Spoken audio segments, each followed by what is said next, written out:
Well, hello everyone, and welcome to another edition of Deepest Lore. We're reviewing Adam Curtis once more, and it's going to be part 3 of The Trap today, which is actually, I think, the one that got me hooked on Adam Curtis in the first place, because it kind of hit me in the right time. I was an undergraduate at university, and the fact he was talking about Isaiah Berlin and positive liberty and stuff, was right in the kind of time when I was studying that stuff at university already. So it was pretty sure it was this episode that then made me go back and watch the other two and all the rest of it. But anyway, how are you doing this week, Simon? Good morning, AA. Good morning, Morgoth, and hello, grown-ups. Very well.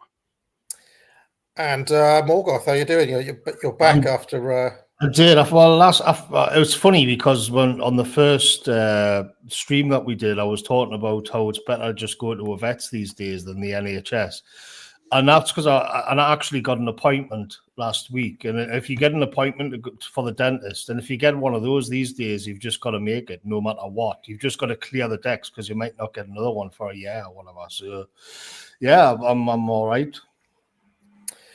Yeah.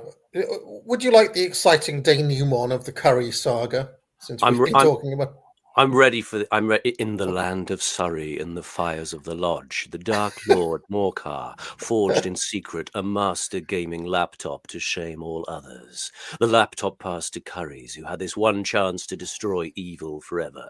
But the hearts of Curry's customer advisors are easily corrupted, and the laptop of Morcar had a will of its own. History became legend, legend became myth, and for a number of weeks, the laptop passed out of all knowledge. There's my hype intro. Basically, the exciting denouement is, after weeks and weeks of this rumbling on, I basically passed through the 10 levels of Indian call center, and I got to the hallowed it's like a promised land at the end of the journey, where you finally get through to the northern working girl who's called like Gina or Debs or something, and she's actually British and she's sitting in Derby or wherever the hell they are. And it's like, wow, they can understand you. They actually fixed the problem. And it was like, oh, after a 5-minute call, all the problems are fixed. I got the voucher. I got like an extra voucher. I got like a guarantee of getting some sort of perk this week, which he's going to come back to me on today. And everything was fixed. It was like magic. It was like, and I was thinking like how many times I've gone on that journey before, where you finally it's like the end boss. It's like, oh, all of the Indians they put in your way are just there to obstruct and block and not to help. And it's like, oh, right, you can just get through to that one call center where they've got the British staff and they can just sort everything out in 5 minutes. Why didn't you put me through to her in the first place? So, I could beat that. I've had worse than that. I once ordered a Dr. Feelgood album down by the jetty off Amazon once, and it was a period where it was out of print for a while. And I waited for literally months and months. And I went on that journey of phoning Amazon and going through to the call centers and getting passed on and on and on. And eventually the end boss was actually an office in the Caribbean. It was actually Barbados. It was unbelievable. Actually, I actually asked, it was like you could hear seagulls in the background or something like that. I imagined it was like, no, sir, there's only the two of us here. We don't know when it'll be back in stock. Like in my imagination, back before we had the mass immigration and the call centers and everything, like back in like 1950, Carry On Nurse, like the NHS that you see in Carry On Nurse, which was made in 1958. Like in 50s Britain, I reckon everything worked like the final level call center boss, that you just spoke to someone and they'd sort it out. Or you just rock up at a hospital and you'd get a bed or whatever, There wasn't a shame about serving people, I think. It wasn't an ignominious thing to provide good service. The doctor used to come to your house. I mean, I remember the doctor coming out, let's say at 7 o'clock at night on a Sunday night, and coming to the house because somebody had like appendicitis or somebody had a having cold or whatever. And it's just unthinkable now that a doctor would actually come to your house. Well, I have a neighbor who's 99 years old, and funny enough, has actually been living here since 1958. And occasionally, we'll talk to her about various different things. And I mean, she's so old, this woman, that she still has like a written agreement account with John Lewis, right? And finally, this year, they forced it to like go on a credit card or go on the computerized system, right? But she, up until last year, she had a paper, old-fashioned credit account with John Lewis. They were still doing them. But anyway, she tells all sorts of stories about how things used to be. Not just the doctor coming to the house. She'd be like, "Oh, you used to go shopping. There'd be a delivery, but there'd be a boy they'd send round with the groceries. Somebody would come round with a little paper bag. That would be his job, £1 a week or whatever. And you'd get somebody to do that, or there'd be somebody to help you with this, or there'd be somebody to help you with that." And I just and she is always saying, "Yeah, things were better."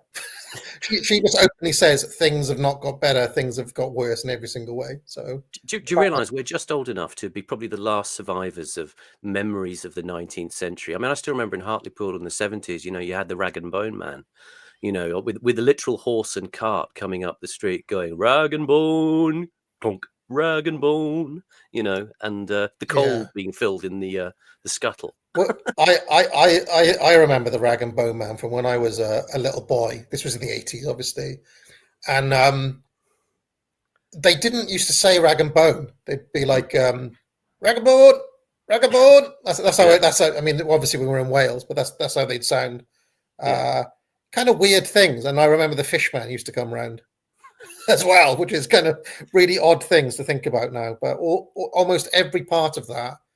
Every last vestige of that has gone, and whatever tiny little remnants are left, Starmer is just like, killing right now. That's basically what Starmer's doing. I mean, I saw before that we're going to maybe put tariffs on American products. If that, there's all this talk about putting tariffs on. And I did a sneaky little tweet there saying it'll be great. Once we've tariffed Levi's jeans out of the market, we can bring back Geordie jeans tight round the arse. And people forget that there was actually a brand of jeans in the Northeast in the country called Geordie jeans, which Reeves and Mortimer did a sketch on. But that really existed. That's a shop that existed.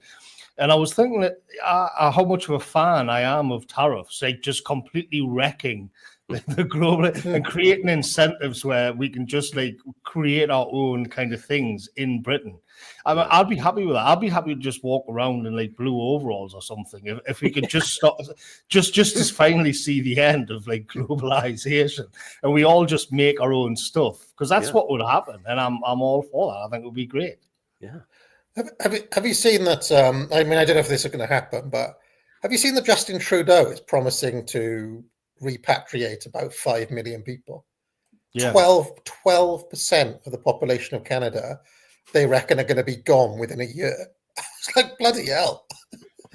So we really are going to be the last people, the woke North Korea, Morgoth, the last libtard standing at this rate. Even Canada is talking like that, Yeah, that's the way it's going. That's the way it's going.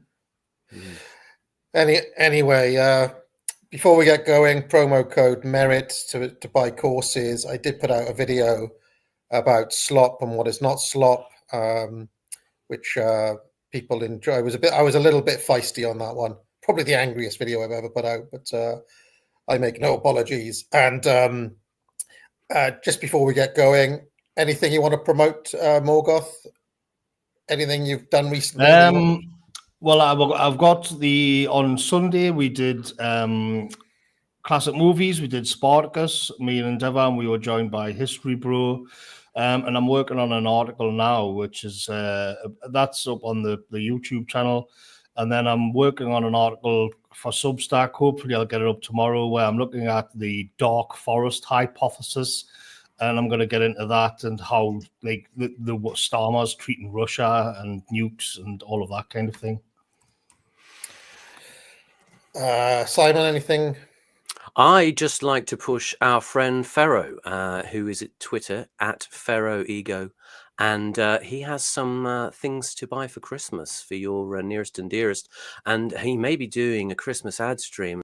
There are rumors, I don't know if they're true, but I would go and check out what he is selling at the moment. He's some crafted artisanal works from his artistic studio, and I own one of them myself. I bought something at the exhibition that they did in the summer a couple of years ago. Lovely picture of 3 Venetian lions and a huge wall hanging, and it's a beautiful thing, and you should go and check out his wares.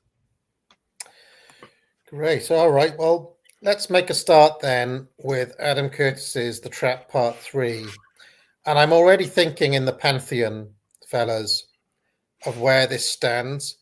I think I honestly, revisiting Power of Nightmares, thought that one had dated a bit more than some of the other Curtis.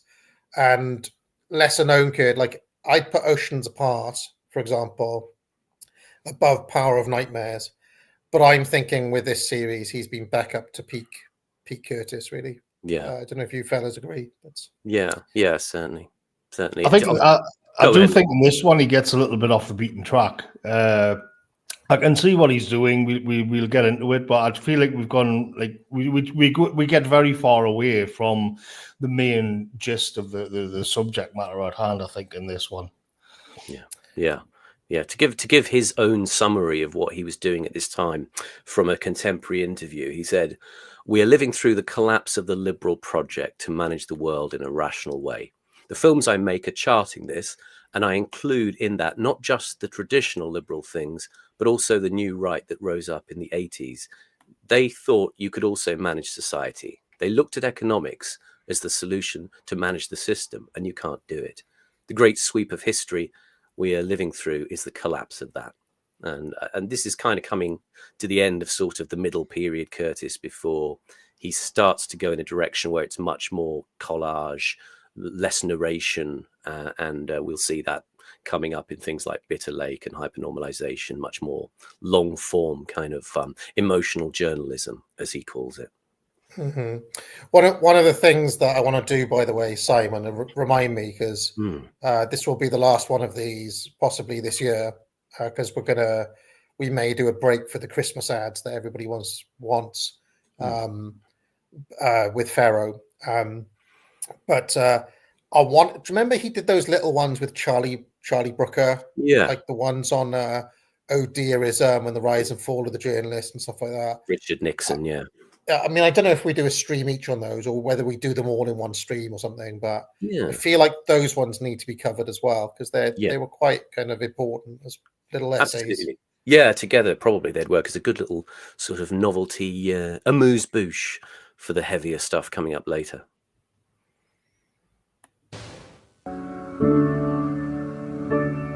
This series of films has told the story of the rise of a narrow and peculiar kind of freedom.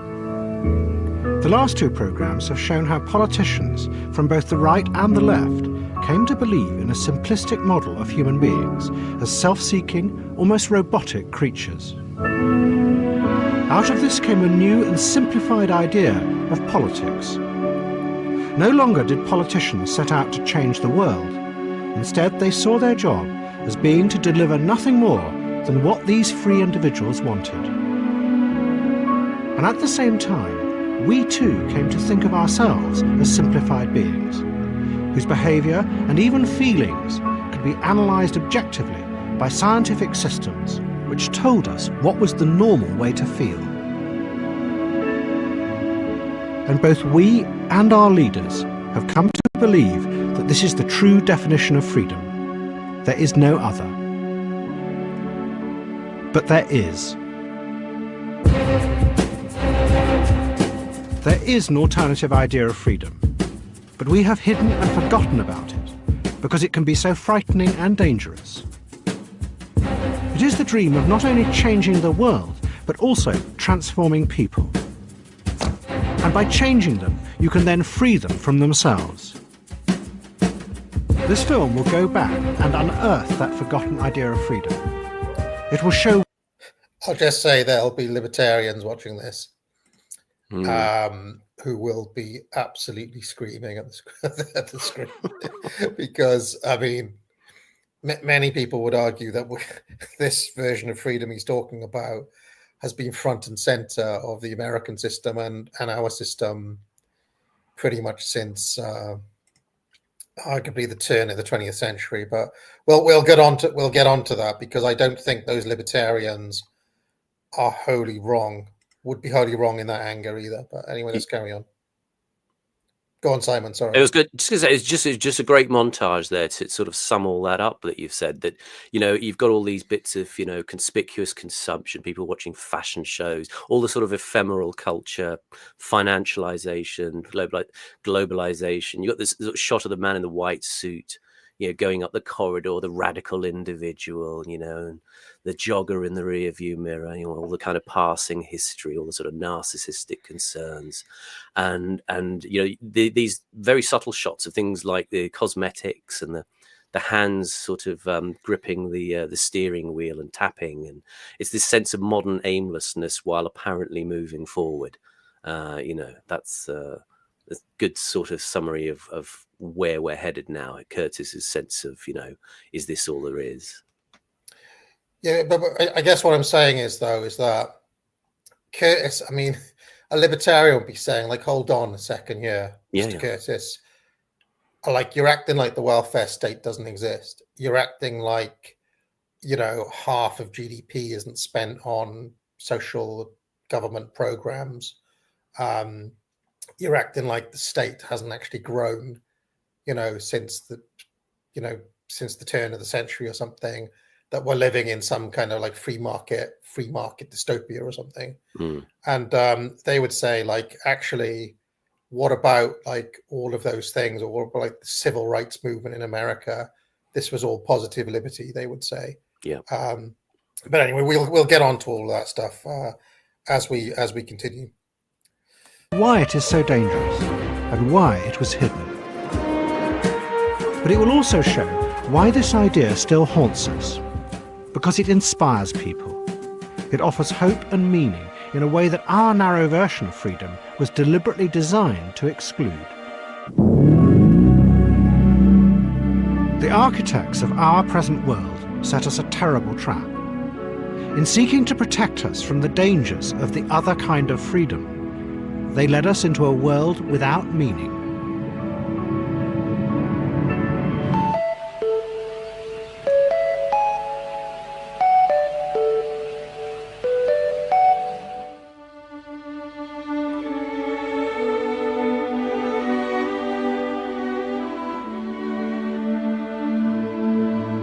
To understand these two ideas of freedom and how they came to oppose each other, you have to go back to the Oxford of the 1950s and to a man who did more than anyone to define them. He was one of the most important liberal thinkers of the 20th century. He was called Isaiah Berlin. Berlin was an extraordinary figure. I should mention I studied with a student of Berlin's in that very building that you saw there. He was like a disciple of Berlin's. So I just thought I'd mention him. He was born in St. Petersburg and witnessed the Russian Revolution. His family then fled to Britain, and Berlin grew up to become one of the central figures in the British establishment. During the war, he served as a diplomat in America and got to know many of the young politicians who would later run America during the Cold War. In the 50s, Berlin became a political philosopher at Oxford and a celebrity. he was featured in Vogue and appeared regularly on the BBC. At the heart of Berlin's thought was the question of individual freedom and how to protect it. But I think what Freddie says it comes to the same, which is a question of freedom. You want to feel free to make mistakes. I think I objected to not being reasoned with. I object to paternalism. Ultimately, I think what I object to is being treated like a schoolboy, being told for my own good that there are certain things to do, or being driven in a perfectly beneficent direction by a perfectly disinterested, pure-hearted body of anyone like governments or manufacturers. It doesn't matter which. Human beings are children. We must first herd them together, create certain... I mean, it's worth saying here that wouldn't it be great if TV shows just had three old men smoking cigars and talking like this? This is fantastic stuff. Yeah, I posted an article that was from The Guardian a few years ago.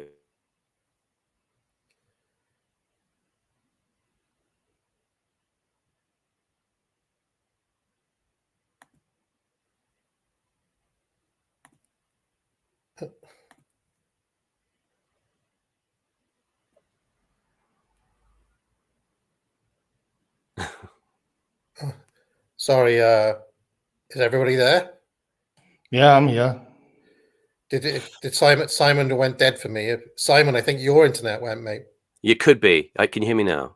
Yeah. Sorry, we lost everything you said. So I was just saying. I posted an article from The Guardian, which was talking about this sort of lamenting the passing of this kind of sort of elitist level television that was, characteristic for that time. This interesting program, Conversations for Tomorrow, was hosted by J.B. Priestley, the man you see sitting on the right there, and the other guy is the philosopher A.J. Ayer. This was recorded in 1964, and this is sort of quite typical for a sort of BBC discussion program. I think it might only be half an hour long, but sort of not talking down to the audience and giving a sort of really sort of stimulating level of conversation. And it's something that kind of died, I guess, in broadcasting terms, maybe more than 25 years ago now. The sort of last kinds of program like this was sort of done away with.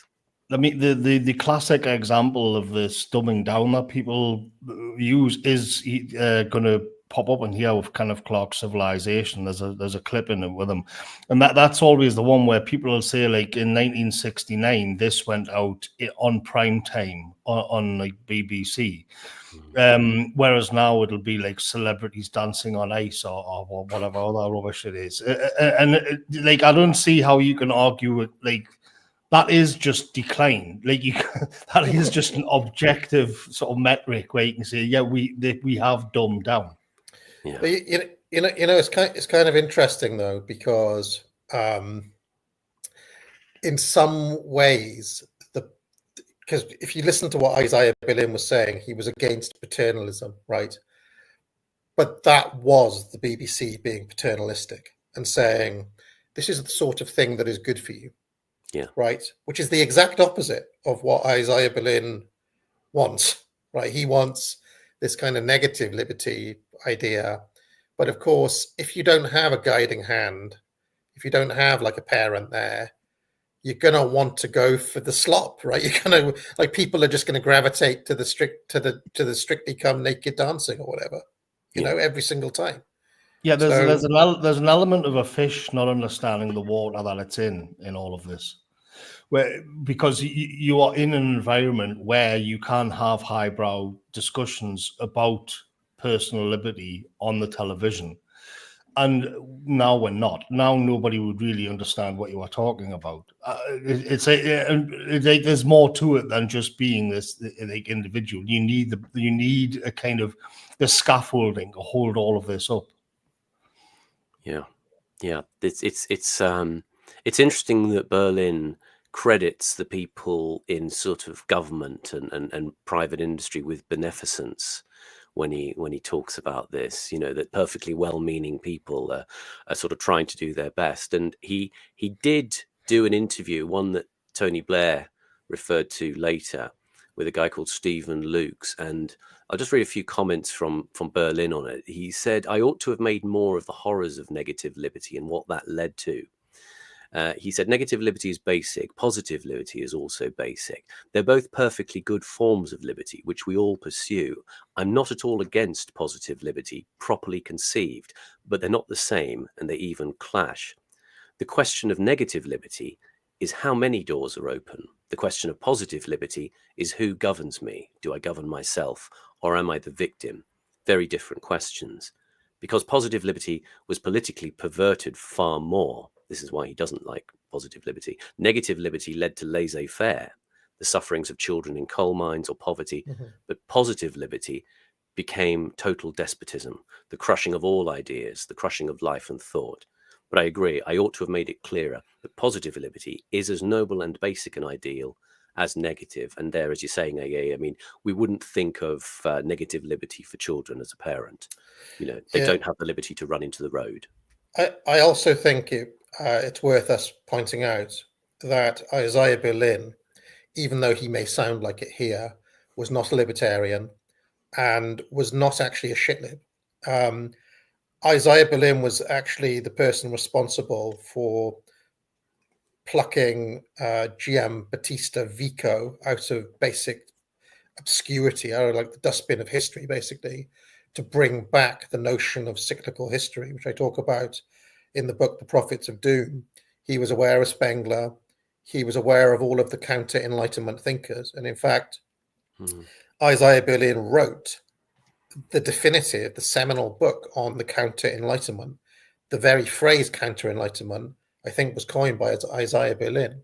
So he was very well aware of the romantic German tradition out of which somebody like Spengler would come from, for example, or Goethe, or which inspired Thomas Carlyle. So when he's talking about positive liberty, he may well have in mind something like that, rather than the kind of the very left wing communist version that we're going to be talking about here. But I mean, I just want to give Berlin his due. He was a serious thinker. Not like some facile shitlib. I'm just saying that. And if you have a look at Isaiah Berlin online, there are listings of there's many talks he gave on BBC Radio 3 on all sorts of subjects. I mean, I was interested listening to a lecture he gave last night on Joseph de Maistre. Exactly. I mean, exactly. Critic of the French Revolution. And there were lots of these things, and I thought, gosh, I'd sort of search for a few. Of course, you can't find them online because the BBC doesn't give you access to the archive. I know people who've worked with the BBC, and they do have a system you can just dial into and pick up any program. But there's loads of stuff, loads of information you cannot get access. Isn't that literally Adam Curtis's job, Simon? Like, if you got through to that department, isn't Curtis the guy who'd give you access to the Isaiah Berlin? Well, he's got access to the major BBC archive, but he's also got access to the global news dumps around the world. So he has a guy who goes out to, Russia and goes to a filing cabinet with all the BBC Russias from, however many, 5-10 years or whatever. And he gets it digitized and brought back. So in a sense, he's probably got access to more than anybody else. But there is such a wealth of stuff that this is a resentment I have about the license fee, is that we don't have everything automatically digitized online because we've sodding well paid for it. It's worth mentioning as well, though, this idea of the Enlightenment and the counter-Enlightenment, because what a lot of those counter-Enlightenment thinkers would say is, well, is freedom the aim of society at all? Like, this is something like the positive, negative, liberty dialectic would be quite alien to some older thinkers, because in their perception, freedom is not the aim. It's not the summum bonum, the highest good. Actually, there could be many other things. I mean, Morgoth, you might think of, security, love of homeland. When Machiavelli talked about freedom, what he was talking about was what we would call sovereignty. That is, are you able to make your own decisions?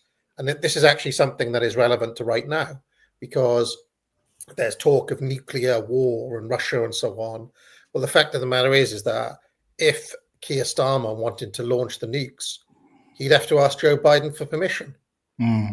Right? I mean, that means we're not sovereign. We're not sovereign. I've been watching Apostolic Majesty did a fantastic stream called Prussia, the Execution of the Nation. And there he gets right into the Prussian socialist kind of things that Spengler talks about and really admires. But their idea of freedom was service to the state. It's just service to the greater good, to the degree where they had it drilled into them that they would, because it was an actual fact that they were under attack on all sides all of the time for like centuries. And so that there was just it wasn't a possibility. And so they developed this almost like the perfect system to live in, which was based on duty and hierarchy and efficiency. So these kinds of personal liberty, just even though it's a Western country, a very sophisticated European country, this sort of ideas of liberty and personal freedom, as you were saying, wouldn't really have entered the equation. Yeah, in fact, I remember when I went to the Mises Institute, right, one of the homes of libertarianism. This was years ago. I met a couple of German guys there. There were a couple of German guys just kind of on the same thing that I was on. And I was having like a pint with them, or I was having lunch with them or whatever. And he was saying, like, you've got to understand, there is no German tradition of liberalism whatsoever. Not the radical sort, not the libertarian sort. It just doesn't exist. And he was like, you've got to understand that. It's not even in the mindset. So they have to like literally go to America or go to London to like learn liberalism, which is essentially been imposed on that country since 1945. And this point you make there about, you know, the prime objective being the maximization of happiness. It's always sort of an area that I think needs more work in our sort of sphere, where, you know, we might be identified as, let's say, being on the right, part of the right wing in some way. But there's a sort of assumption that is unspoken that drifts around that somehow, you know, if you say you're quite reactionary, that somehow you're not in favor of, you know, you're in favor of a society where everybody's kind of very locked down, and we don't have any kind of liberty, and it's sort of a mass kind of obedience, a sort of very stern and austere kind. And I think there's a kind of misunderstanding about that. I mean, from my point of view, where I am on the right, it's not to say that you don't have freedom, but you ask the question of what am I to do with this freedom, and in whose service am I existing? You know, how do I relate to my fellow man? And one of the things that I've been thinking about a lot recently is this idea of degrowth, which is a kind of, you know, it's been captured, and it's a kind of bit of a lefty world economic kind of thing.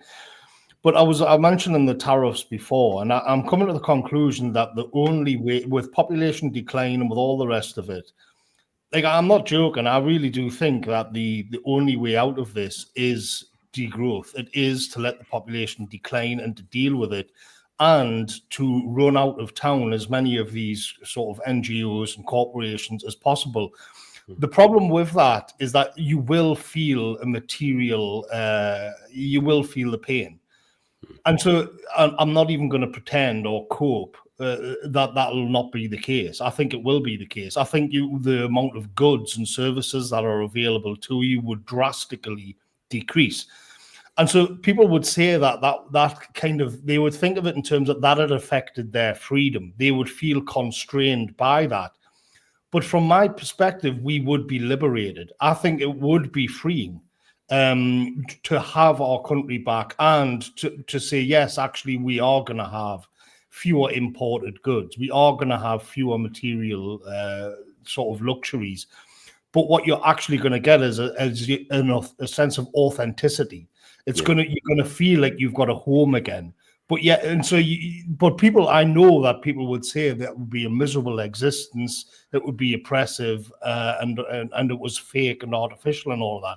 But to my mind, that would be like liberating. That would be genuine freedom. Even if you didn't have all the luxuries, and even if you had to eat more corned beef or this kind of thing. You know, I remember when, I know I don't want to go on and on, but I remember, I'm so old that I remember when the first supermarket opened in the Northeast, the first kind of modern mega one, Morrison's in Killingworth. And it was just amazing to see that. I saw round pizzas for the first time, and the French stick bread and everything like that.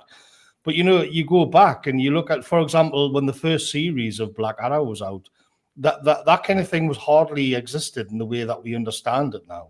It's not that long ago when things were different. Mm-hmm. Yeah, I mean, I just wanted to say I mean, it's funny. I was in the supermarket the other day looking for something. I can't remember what it was now, and I couldn't find it. And it's basically it was like a fruit or something that wouldn't actually grow at this time of year. And part of me thought, wouldn't it be nice if I just couldn't buy it, if it just wasn't available? I mean, I did find it in the end. It was just like round the corner. I couldn't see it, right? But like, my first instinct was like, oh, I can't believe they don't have this. But my second instinct was like, oh, it'd be nice if it was just like out of season. You just can't buy that because they don't grow at this time of year. That would be cool. But on the Isaiah Berlin front, and this thing that you guys have been talking about, we've talked about this a number of times, Simon, on the show so far. This idea that happiness and freedom are two linked concepts, I would like to de-link them, right? If you go back to what Isaiah Berlin said about he doesn't want to be told what to do by some paternalistic authority, right? I am still convinced that most people in most times, in most places, do actually get a sense of comfort, security, and indeed happiness from having that paternalistic hand, right? That not everybody, that most people are not like Isaiah Berlin, right? They think they want that freedom, but actually when they're confronted by that freedom, what they experience is an intense anxiety. Yes. And I am convinced that the rise in mental health issues and anxiety and all these disorders that people have got is because their security has been taken away. I'll always go back to my father was a miner, his father was a miner, his father before him was a miner. Okay. Yeah. Now you could say, well, that's constricting, that's oppressive, blah, blah, blah. But also imagine living up in a world where you didn't have to think about what are you going to do when you grow up? Are you going to make it? All of these all of these things produce anxiety in people because there's a pressure. Oh, are you going to be an astronaut? Are you going to be a footballer? Are you going to be a pop star? And I always remember an assembly we had in school, and the head of our year or the deputy head teacher or whatever stood at the front of the class, and she started with this thing. Some of you will want to be astronauts. Some of you will want to be pop stars, and then she just said, "Let's face it. Most of you aren't going to do that." And I was like, you could feel the whole room deflate. Everybody was brought back down to earth. And we were only like 17, 18. But looking back, that was one of the greatest assemblies anybody ever gave because she was just being fucking real for a second. Yeah. And it was just like, oh, right, life is starting now. We have to get our heads out of our asses and think about what we're going to do.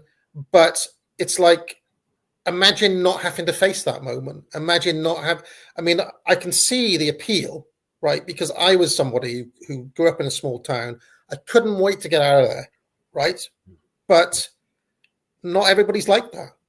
Yeah. And what I'm saying is most people in most towns, in most places on earth are not like that. And I feel like everybody generally would be happier if there was a little bit more constriction and a little bit more, I'm just going to do what my dad did and his dad did before him type thing, It's that phrase, isn't it? The tyranny of choice. I don't know who devised that particular phrase, but as you say, linking it to anxiety in that way.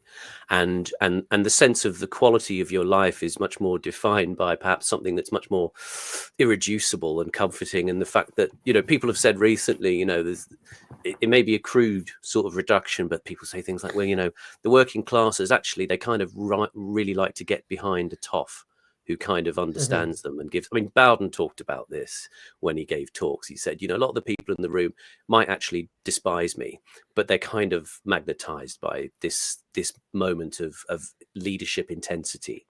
And going back to what Morgoth said about just simple product, there's this barber jacket nationalism thing that's come up recently, but I'm one of these people who I hate having to buy things now because, as you say, it summons this mother load of anxiety to go on something like Amazon. I mean, sorry, I still sometimes use Amazon, but you sometimes go on, you search for a product, and there's 835,000 results, and you think, I'd like to buy a jacket that's durable. I'll pay a bit over the odds for something that'll last me 25 years, and that's all to the good. I don't need, as Roger Waters said, 15 channels of shit on the TV to choose from. It's funny because I follow this guy who's still pretty libertarian called Ye Old Holborn, right? He's like a kind of I guess you'd call him like a vaguely racist libertarian. I guess you call it like somebody like that. He makes some good posts on Twitter, but he posted this the other day or earlier today. Problems caused by capitalism. What phone am I going to buy? There's nothing on TV. There's too many brands to choose from, and my fridge is too full. And when I looked at that this morning, I can see what he's going for. Right? In his mind, he's be like, compared to the fucking misery of communism, this is what capitalism gives you. But I looked at it and thought, like, yeah, this is a problem, of course. Like, this is actually shit. Like, this is not good. But I mean, this basically brings you face to face with the problem that Morgoth is talking about, though, right? Because if you ask any person, are you going to take the degrowth, the pain that Morgoth wants to administer, the bloody grim misery that dour northern Morgoth wants to impose? Or are you going to take this? Like 99% of people are just going to be like, yeah, I want the fridge that's too full, the slop on the Netflix, and the full supermarket. So how do you, like, if it's a choice, people will go for that. So it has to be imposed, right? Yeah. Yeah. And they'll hate it and fight against it every step of the way. And this is the problem where if you are to have a sort of genuinely, like a base nationalist movement, you will have to go there. You will have to think about these things. You can't take on the entire system and like get out of it without taking on any bruises. And you're going to have to take ownership of the fact that people no longer get bananas, or you've been boycotted by Coca-Cola. You're going to have to, you're going to end up in a situation like with Russia, where they've got like trainers now called Hike or all this kind of thing, because you're going to be despised. Like you have to think about this carefully. Make them obey orders, and we hope later they will see how well we've done for them, and they will become rational in the course of. This is exactly what the British Empire felt towards colored people in Africa. It's exactly what schoolmasters feel towards children, and it always leads to bad consequences in the end. And for Berlin, the greatest threat to individual freedom in the world was the Soviet Union. In October 1956, the Hungarian people had risen up and toppled their communist government. In response, Soviet forces invaded and brutally suppressed the rebellion, massacring thousands. The Soviet action shocked the world. And for Berlin... Sorry, we were talking about all this highbrow stuff. I have to mention that there's been a contingent at the chat that has been devoted to saying that Isaiah Berlin looks like Eric Moore. He does look like, like Morecambe and Wise. He does look like Eric Morecambe. He just needs to do the thing with the glasses, doesn't he? Yeah. Oh man, I should have mentioned as well. I'm not sure if Jean-Paul Sartre crops up in this documentary, but there is an existential question here as well about this anxiety, right? Because the anxiety of freedom, because this was one of Sartre's like central messages, that the man who stands in front of the totality of freedom is actually terrifying. It should be awe-inspiring, okay? But Sartre's message was, if you flinch from that, you're a coward, right? And what he had in mind was the mid-century Germans. What he had in mind was Soviet Union. Like in his mind, they were flinching from the totality of freedom. But he especially had in mind the mid-century Germans when he was saying that. And he may have had like motivated reasons for that as well, which we can go into later. It defined the central paradox of the age. How could the Soviet system, which had been designed and built on the dream of liberating individuals from tyranny, have become such an oppressive and tyrannical force in the world? Berlin believed that he had the answer. and he set out to explain what had happened. And in doing this, he was going to offer what he believed was a better and a safer idea of freedom.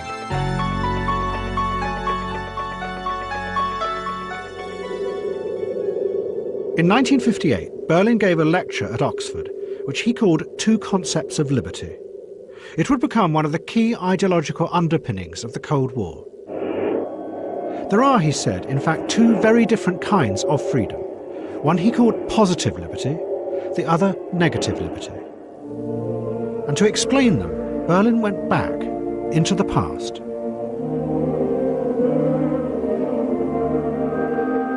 Both ideas originated, he said, in the same impulse more than 200 years before, at the time of the French Revolution, of individuals wanting to free themselves from the oppression of tyrants and despots. Positive liberty, Berlin explained, was born out of the belief of those who led these revolutions that to be truly free, people had to be transformed. They had to become better, rational beings. And only the leaders knew what that ideal human being should be and how it could be created. This, Berlin said, led to a terrible logic in all revolutions. The masses, who did not realize what true freedom was, had to be coerced.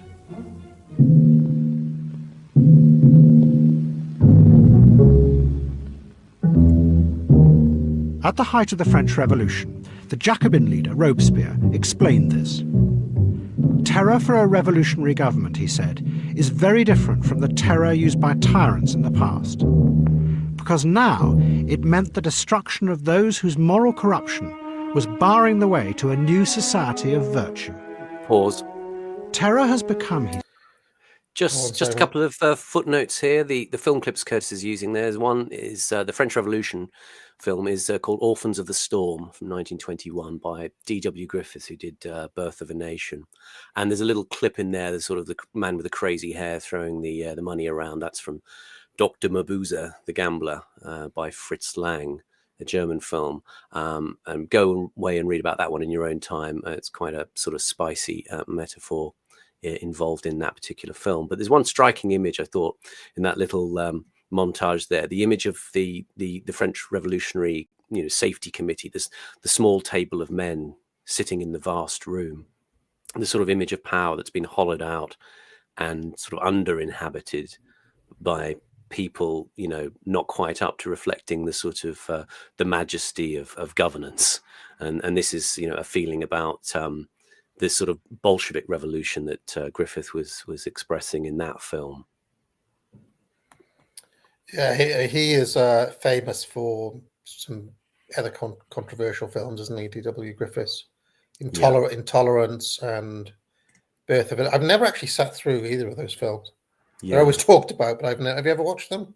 I think Birth of a Nation was controversial because it might have featured scenes of the KKK. And yes, that's right. Yeah. So it's one of those things you hear about, lauded as a sort of, obviously one of the first great sort of big films, but at the same time, not many people get to sort of study it or see it. It's not exactly shown in school. And the Fritz Lang film looks Dr. Mabuse, the Gambler, looks quite juicy, but I can't go near that right now. Yeah, it's always just thrown in that Woodrow Wilson was a big fan of Birth of a Nation and the KKK and stuff like that. But also, like, Woodrow Wilson is in libertarian land an absolute arch villain. And there's lots of that filters through to the right writ large, because most of the kind of right wing history is written by libertarians, because they're the ones who actually go and do the work. So there's this residual idea that Wilson was like a bad president on the right. The only person I've ever heard really dig Woodrow Wilson is Dickie Spencer. Richard Spencer is a Wilson fan, in the same way that he was both a progressive and racist. in the same way that Dickie Spencer is both a progressive and racist. So let's carry on. He said, the despotism of liberty against tyranny.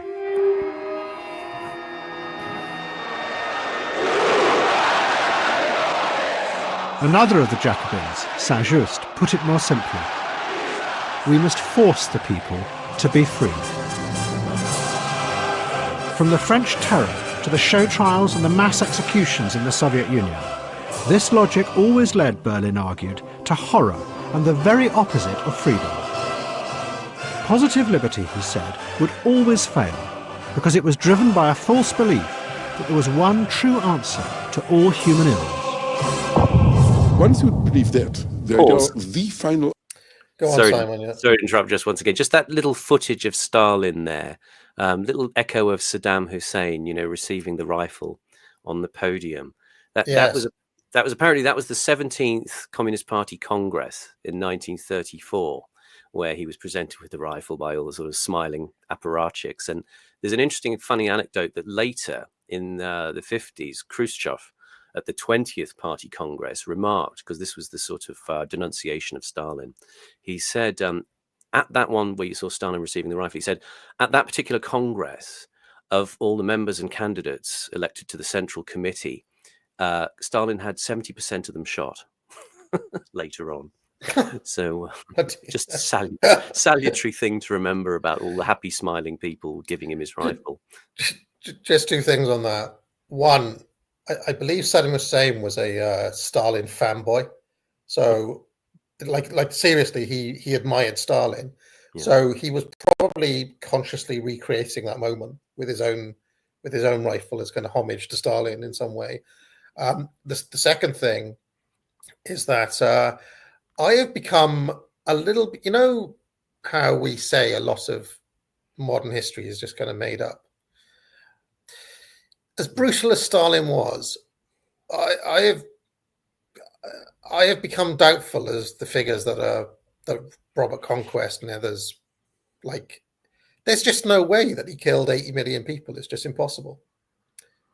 Like, plus the war deaths, plus like you look at the birth rates under him. And I started to get into this and was shocked to discover, or I shouldn't have been shocked really, but this is quite trendy in tanky circles at the moment.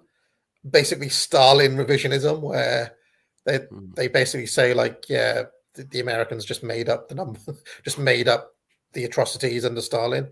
I'm kind of interested in it though, because if you look at specifically who Stalin was against and specifically who he was targeting in the purges and so on. Well, just to plug EM's stream again, one of the points they touched on was that after the war and the sort of final dissolution of Prussia, because it was on the east, it sort of weirdly slotted in more readily. What are they going to do with the old younger class and kind of Prussian history? And they were actually they were kind of okay with it. Even the uniforms of the East, Marcus pointed out that the uniforms of the soldiers were kind of almost the same as what they were under the Prussian system. And even the socialist system kind of slotted in, and they allowed a rejuvenation within the context of like the Soviet Union, of communism, of Prussia. And this was completely different. On the West, it was the Western British and Americans in particular were saying the Prussia has to be liquidated as it exists. It has to be completely erased from history. And this is what led eventually. I mean, there was massive ethnic cleansing of Germans and whatnot. But that kind of genocidal intent was more on the Western side than on the Russian side. Absolutely. And I mean, just on specifically who, if you look at the Great Purges and so on, the group he was targeting most of all were the Trotskyites. Trotsky himself fled, of course, to America and was later hunted down and assassinated by Russian spies or whatever. But many of the Trotskyists fled to America, and many of them, if you follow their trajectory, end up as neocons, bizarrely, during the Cold War. So it's just an interesting thing, that's all, that, it just so happens that the evil, and I always notice this on things like the BBC or on like histories of the Soviet Union, they try as much as possible to localize the evil to the figure of Stalin himself. And like Lenin gets a genuine, like BBC will always do this thing, Lenin, was he a monster or was he actually quite good? Wink, wink. By Andrew Marr, whereas Stalin's just this evil monster of history, blah blah blah blah. And I've always, there's interesting material you can pick up on that. So there is another side of Stalin he was brutal. Don't get me wrong, absolutely brutal. But that doesn't mean to say that everything that they've said about him ever is true, because there's this effect where if you can get one guy painted as the absolute evil in somebody's mind, there's a way of tying all sorts of things to him and then like trying to like give a bit of a free pass to the rest of the Soviet Union type thing. And I think they do that quite a bit. Anyway, let's carry on. Answer to human ills. If it is the final answer, then no sacrifice is too great for it. Right? And even if you have to kill people for it, this is the one end, the permanent bliss, happiness of mankind is surely worth it. Pause. If you believe there is a single answer to a single question. Sorry to stop it so soon again, but that comment there, Berlin talking about the compulsion of ideology to seek utopia and at any cost. I'm going to bring up this sort of the famous example of Michael Ignatieff, who was Berlin's biographer. There's the famous clip, which I'll post on Twitter, of Michael Ignatieff talking to Eric Hobsbawm, the English or more British, I should say, socialist, Marxist historian, communist historian. And famously, Michael Ignatieff, who's a bit of a creature himself, he asks Hobsbawm about the sort of fantasy of communism. And he says, had the radiant tomorrow actually been created, the loss of 15, 20 million people, might it have been justified? And Hobsbawm, without blinking, just says yes. Yeah. It's Peter Hitchens' thing, isn't it? Utopia can only be approached across a sea of blood. You never arrive. I always, just to come back to Stalin, right? I don't want to try to stand Stalin too much, but he did literally take a peasant society and just smash its face into the dirt, kicking and screaming, and in the space of 30 years made it into a major industrial power in the world's second largest economy. Stalin never gets any credit for that. He killed loads of people, don't get me wrong. I'm just saying that did also happen.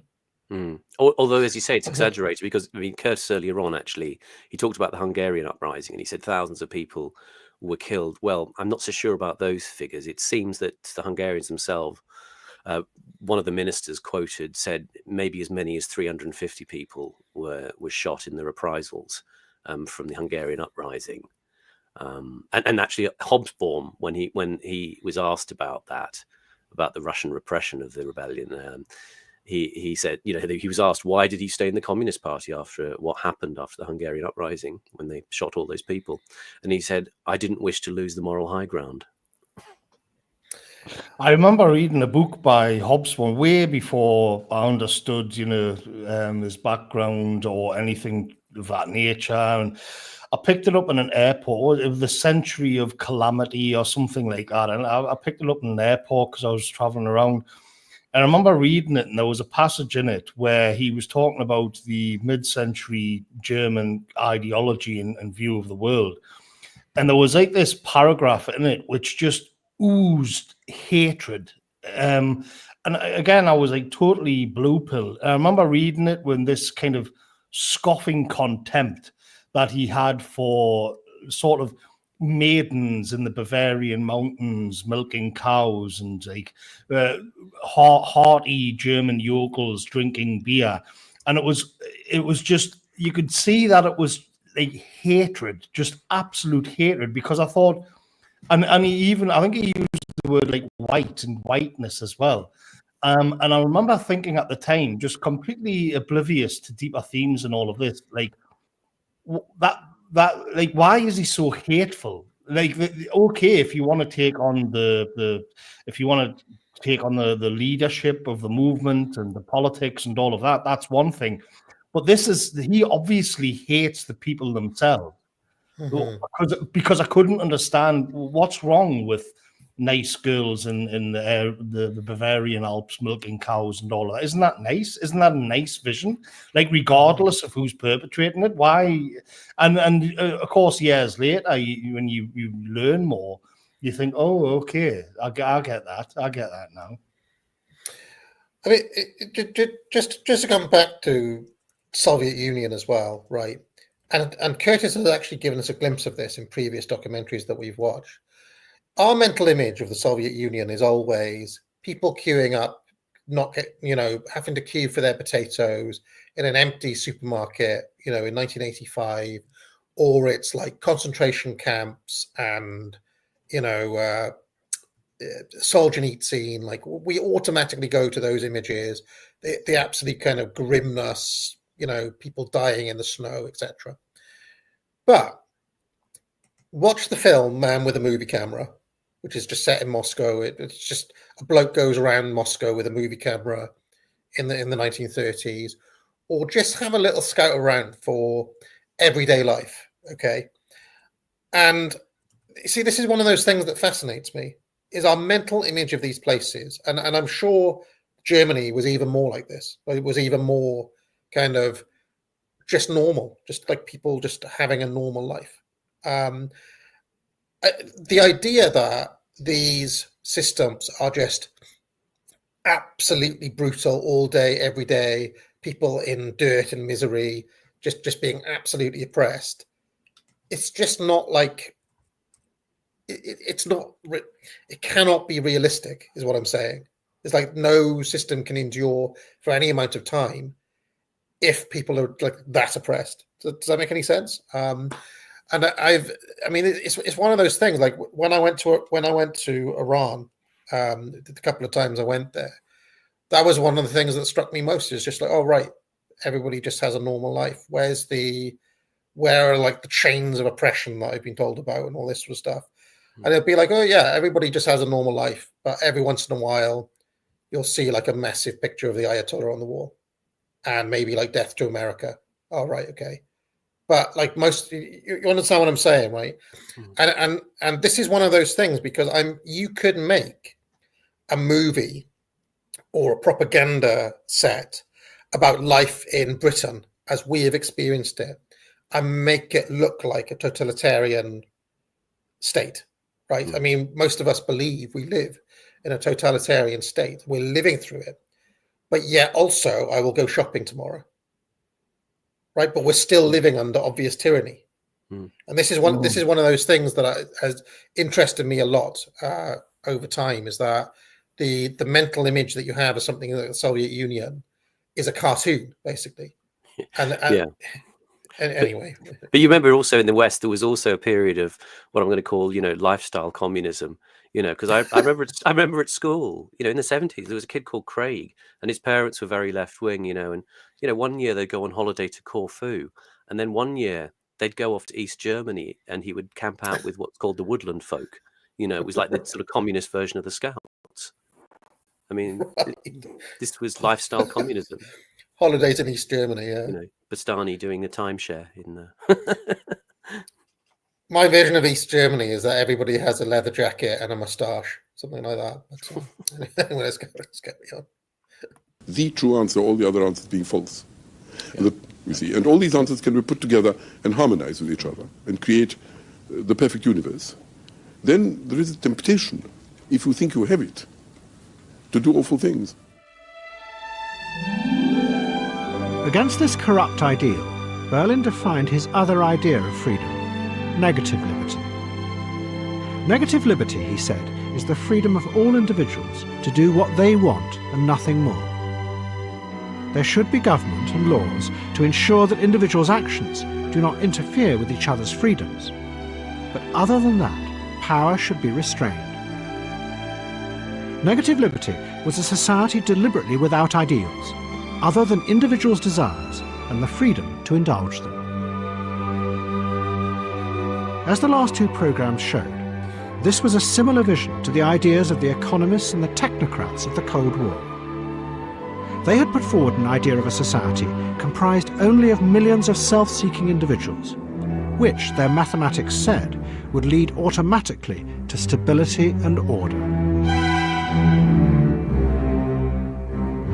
What Berlin was doing was giving this vision a sense of destiny and historical inevitability.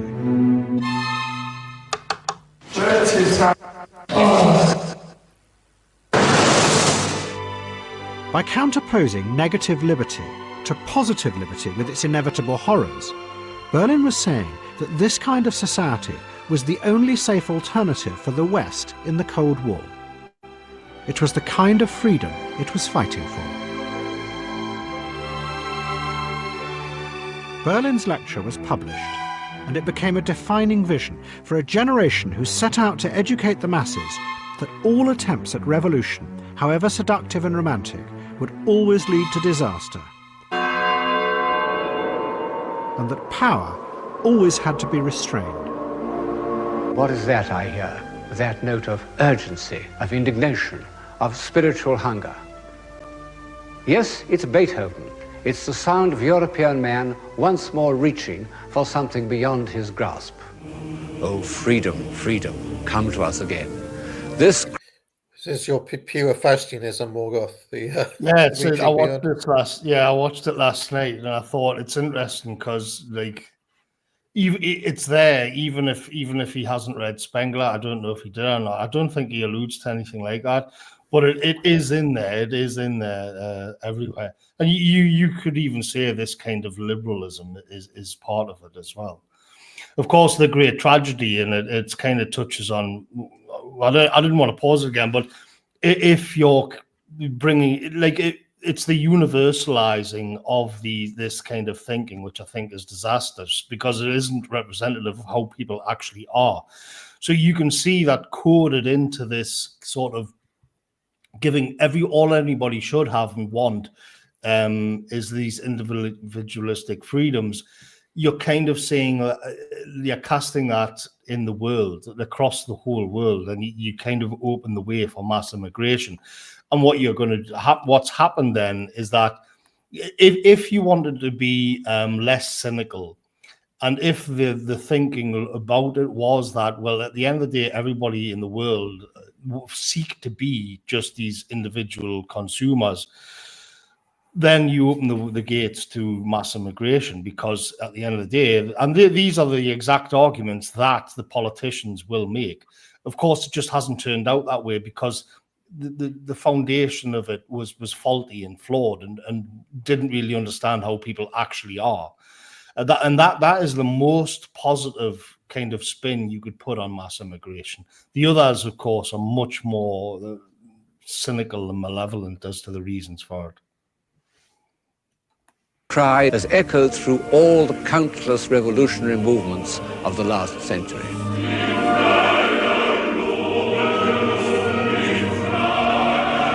They'd suffered from the most terrible of all delusions. They believed themselves to be virtuous, and in the end were destroyed by the evil means they had brought into existence. And the other half of the message from the Cold War intellectuals was that systems should be created to restrain politicians' power, especially those leaders who said they wanted to do good for us, because inexorably they would become tyrants. Every tyrant in history has said that he wants power to do good to his fellows. But don't you think that that the necessary thing is to check and stop people having power? I hate government. Yes. I hate power. Yes.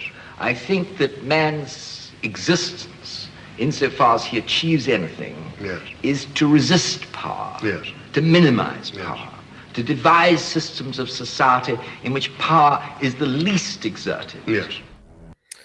See, that this is a very difficult thing, though, because I understand exactly where Margaret, you understand exactly where these people are coming from and why they draw their conclusions. But this has been the most difficult thing, and this is really what I got from Thomas Carlyle, which is that despite it all, you have to have somebody to say, yes, I do want power and I do want to use it for good. But the government can be wise. The government can be benevolent. The government can do what's best for the people, etc., to steer the ship of state, as Carlyle puts it. And this is very, very hard thing, especially if you're coming from a libertarian background, as I did, to come to terms with, because it goes against everything that you were taught and everything that you think is natural and normal, and you see all the dangers of tyranny and so on. But yet still Carlyle is right. And still all of the political thinkers, you know, in ancient history and so on, none of them would have said, oh, actually what we need is no government. They'd say, actually, we do need a government, and we need a government to do the right thing. And this has become unthinkable now because everybody's too cynical. But ultimately, we do need wise governance, government, good leaders, somebody to show the way, Aragon, you name it. But this seems impossibly romantic in 2024. I remember a few weeks ago, I got pushback from nationalists because the Keir Starmer was going to bring in something to do with like a fat tax on beer or something like that. And so my immediate instinct was to push back immediately against that. And there was a few of them sort of calling me like the libertarian nationalists or something, meaning me. Because I do tend to be like, as far as sort of nationalists are concerned, I do tend to come down on a more libertarian, like I'm not a fascist. And their view on it was like, no, this is actually good. It's good for the government. There's too many people are fat. There are too many people kind of wallowing and drink and all of this kind of thing. It's unhealthy. We need, like, regardless of what you think of Starmer, this is a decent policy. And my instinct was like, I don't want the government monitoring how much I drink. Like, is it going to be like because in this day and age, that would be implemented via some kind of digital tracking system or something like that. And I thought, I don't want it. And I was asking him, who would you have implement that? Because I knew that in the end, he's going to have to like name some kind of e-slab or somebody who people know and it was a bit of a cheap trick, and he didn't want to. He got what I was trying to do. But the fact remains that I don't want the government monitoring everything that I do like that, even if it is our guys in charge. Yeah. I mean, one thing that interests me about that debate, Morgoth, is that because I've noticed there's this tendency of certain people, I'm not saying these people did that, to, in the context of the Starmer debate, maybe saying that. But I wonder if those exact same people would be counter-signaling someone like RFK in America.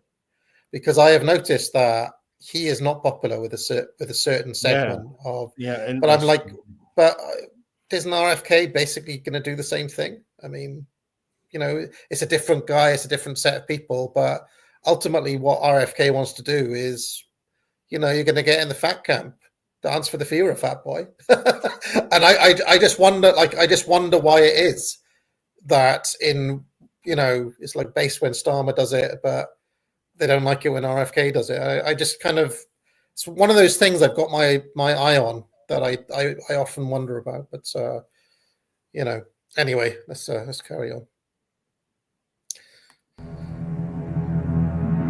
But Isaiah Berlin knew that it was going to be difficult to achieve and maintain this negative idea of freedom. And in his lecture and throughout his life, he warned of the danger it would face. Those who promote negative liberty must never come to believe it is an absolute ideal, because such a belief in one final answer always leads to coercion and the opposite of freedom. But this was exactly what was going to happen, and Berlin's warning would become a prophecy.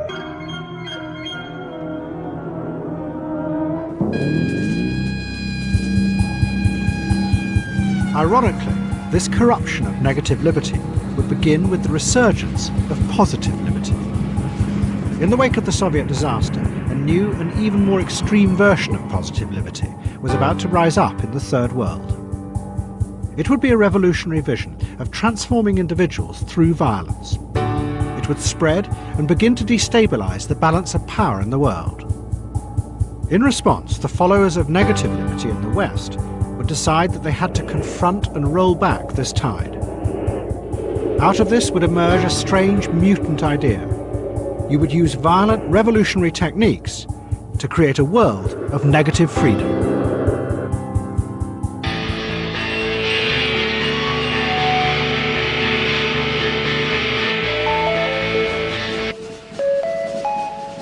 In the late 50s, a series of wars of liberation began. People who had been ruled by colonial powers fought to free themselves. One of the first was the Algerian Revolution, led by a Marxist group, the FLN.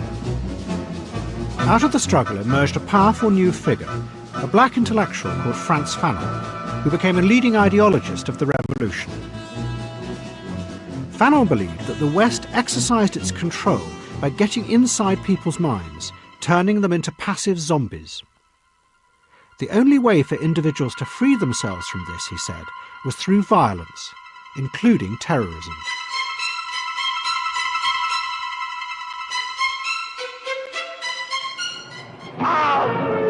Violence was not just a battle against the military. The very experience of the armed struggle would, Fanon said, be cathartic. It would awaken the revolutionaries from the West's insidious form of control and turn them into what he called new men. A famous film called The Battle of Algiers was made, which dramatised Fanon's ideas. This is the bit that interests Fanon, the seizure of liberty by the oppressed people. And he thought that there was something liberating about that very act of armed seizure, of defeating the... I'll just say, you can tell that Stuart Hall is absolutely turned on by this as well. I remember reading, what was it, the CCCS or whatever. I remember reading this stuff. These guys were proper Marxist crazies as well, Stuart Hall and friends. That point about the sort of enervating, ideological capture of people in the West, though, is interesting, and it's something that's referred to in that BBC conversation with J.B. Priestley, and I quoted it earlier on, where they say, quote, "It is in the countries where you don't think you're being conditioned that the conditioning is most successful," i.e. the West. Yeah. You reckon Fanon may have had a point, Simon? It's sort of irrefutable when you look at it that way. In order to sort of break the hegemony of French colonial power in Algeria, well, there's not really an option to vote your way out of it. Are we back to the Nasser loop though? Do you remember? Yeah. Oh no, they didn't all become. No, let's kill the population. Do you remember? Yeah. Anyway, let's carry on. Enemy and the self-respect which would arise from an autonomous struggle of that kind. Constructing the new man entirely, the freed out of this struggle, as if, the traumas of the past, of previous relations could be wished away, as if the Revolutionary War would be a sort of blanking out of everything, and a complete tabula rasa, start again from the beginning.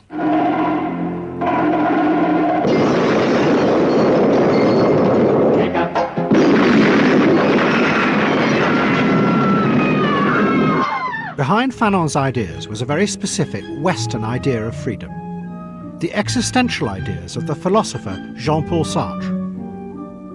Fanon had been educated in Paris in the 1950s and had become a friend of Sartre's. And he had been deeply influenced by Sartre's idea that individuals are trapped in a narrow and bleak idea of freedom by the pressures of the society around them. To achieve true freedom, Sartre said, one had to find ways to break through this illusion.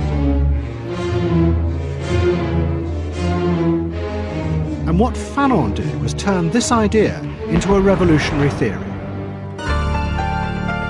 And his ideas became the guiding force behind nearly all the Third World revolutions of the 60s and the 70s. They inspired Che Guevara, Yasser Arafat, and Steve Biko in South Africa. And Fanon's ideas also inspired Sartre himself. Sartre believed that they could be applied not just in the Third World, but in the West itself.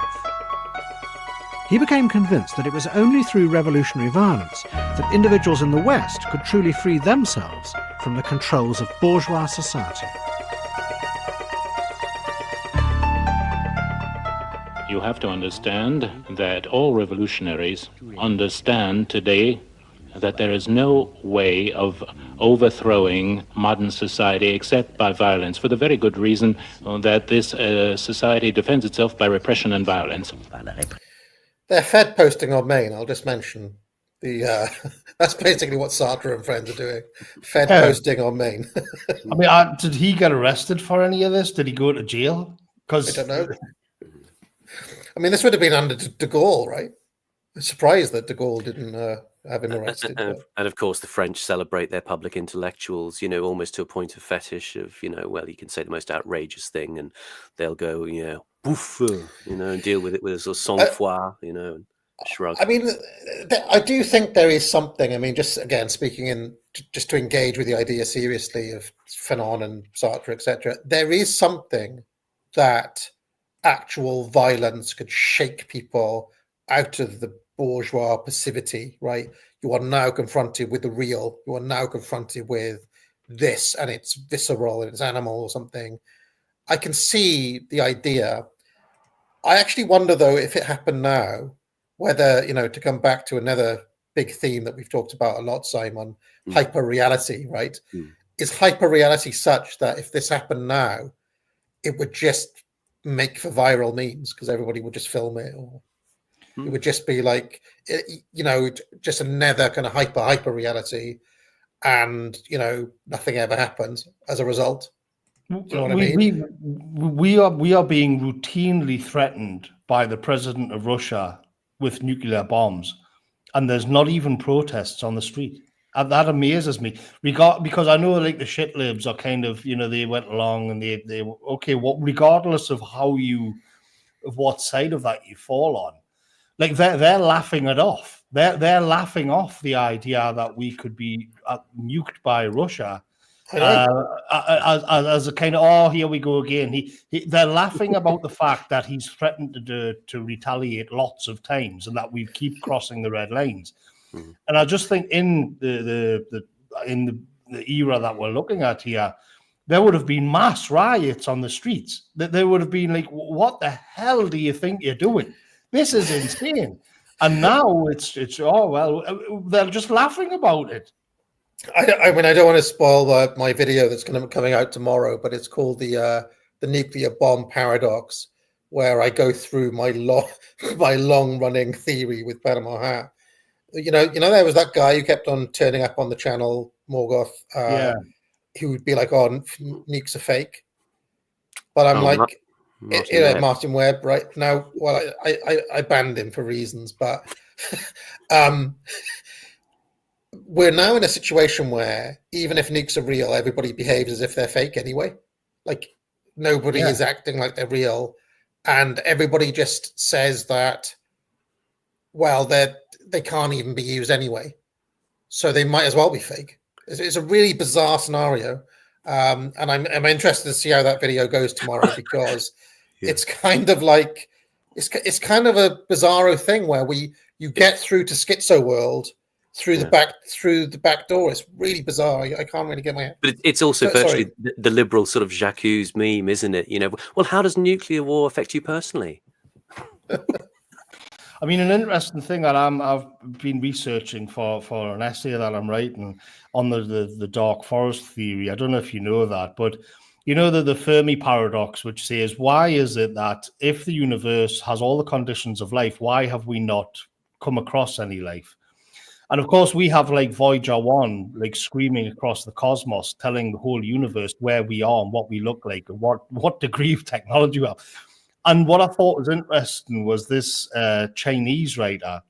He said, well, actually, and there's the dark forest hypothesis, is that actually the cosmos is full of life, but they're all hiding.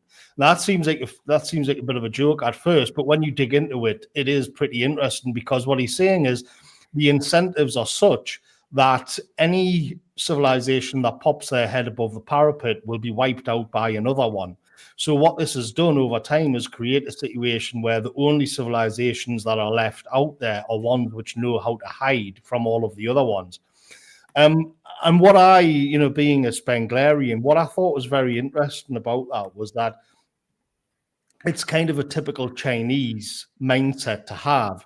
The Western civilization, like, without even considering it, without even caring, we've just launched multiple satellites into the deepest space without caring, like a pure kind of Star Trek boomer mindset, where we're going to face whatever's out there. We'll have a cup of tea with them and all of that.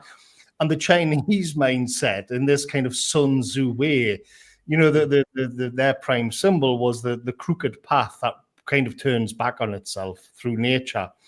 And so the Chinese mindset is like, actually, you shouldn't do that. Actually, this is kind of suicidal, and here's our logic towards what it is that you've been doing. It's highly likely that it's a very dangerous place, and if you want to stick your satellites out there, you're going to have to use hidden technology. And he goes right into that, and I thought it is interesting, because when you're talking about the nuclear situation, do they then think that this is all just a big joke? Or is it that we're just trapped in our kind of postmodern shitlib snarky bubble? And this matters. This matters a lot, because it could well be everybody in the West is kind of laughing about all of these red lines. And in the Kremlin, they're drawing up plans to drop nukes on us. But we don't know it, because we're in this kind of world of memes and bullshit.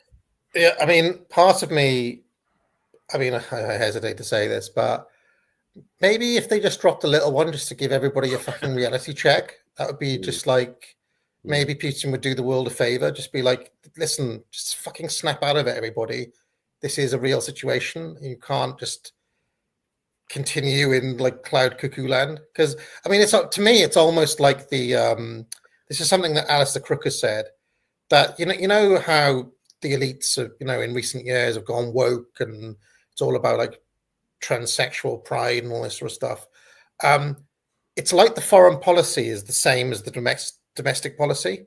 So they're as unreal in the foreign field as they are in the domestic one, and they just continue oblivious. It's like, I mean, Kamala Harris put out this video yesterday where she was telling everybody, stay strong and all this sort of stuff, but she's fucking out of her tree. Like, she's just mental, this woman. And I'm not saying that I want Putin to do that. I'm just saying that there could be the thing is, in 2024, is there such a thing as a little one? I don't think there is there? You could do it out in somewhere where it wouldn't affect that many people, I guess, just to remind everybody that they're real. Anyway, let's carry on. Mearsheimer said that even if they nuked Ukraine, the West would do nothing, because they don't want their own cities nuked because of some town in Obol Shitty Lonsk or whatever in the middle of Ukraine. They're not basically Washington policymakers and planners are not going to sacrifice New York for some oblast in Ukraine. Are you saying that Mearsheimer is claiming that Russia could drop a nuke and not face any consequences? Well, I don't know about no consequences, but he's saying that the West would not nuke Russia for Ukraine, because that would mean that in turn, Russia. So let's just say Russia drops a nuke somewhere in Ukraine, or even Latvia or somewhere. But so then, it's a bit different if they're in NATO, of course. But let's just stick with Ukraine. If Putin nuked Ukraine, Mearsheimer says the West would not react with nukes, because when Russia then retaliated against them, they'd lose New York or Washington. And American politicians and the deep state are not. What that amounts to is trading New York for some town somewhere in Ukraine, which they wouldn't do. This is, of course, based on pure realism, and that they're not mad ideological spurgs. Right. But then I don't know. I mean, I don't know what to say anymore about anything. Starmer just literally just escalating every day. Beth Rigby asking him, "What about nuclear? Are you going to assure people at home that they're safe from nuclear war, Prime Minister?" you must remain committed to Ukraine. I mean, it's just like, I showed that video to the missus this morning, and she was just like, I don't want to see anymore. She was just like, I'm going to go out. Like, I don't want to know anymore.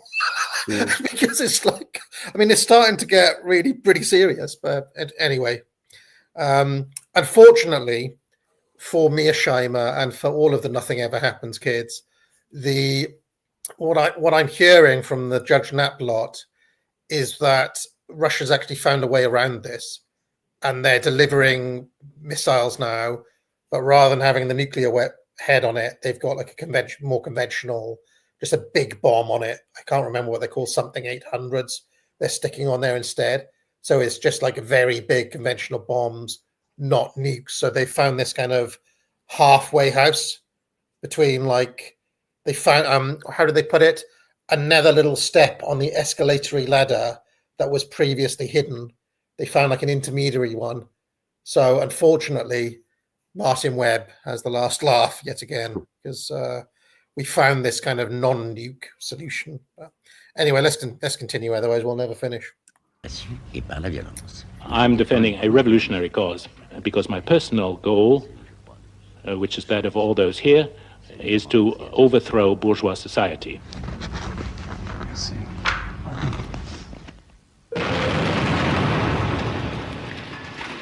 Out of ideas like these came waves of terrorist attacks in Europe in the early 70s. Those who led the attacks believed that the terror was a way of breaking through the bourgeois facade to a new freedom. Then, in 1975, the logic of this idea reached its most extreme incarnation when the Khmer Rouge revolutionaries liberated Cambodia. Their leader, Pol Pot, had also studied revolutionary theories in Paris, and he believed that the only way for Cambodian society to reach utopia was to destroy the whole of bourgeois society and start again, back to year zero.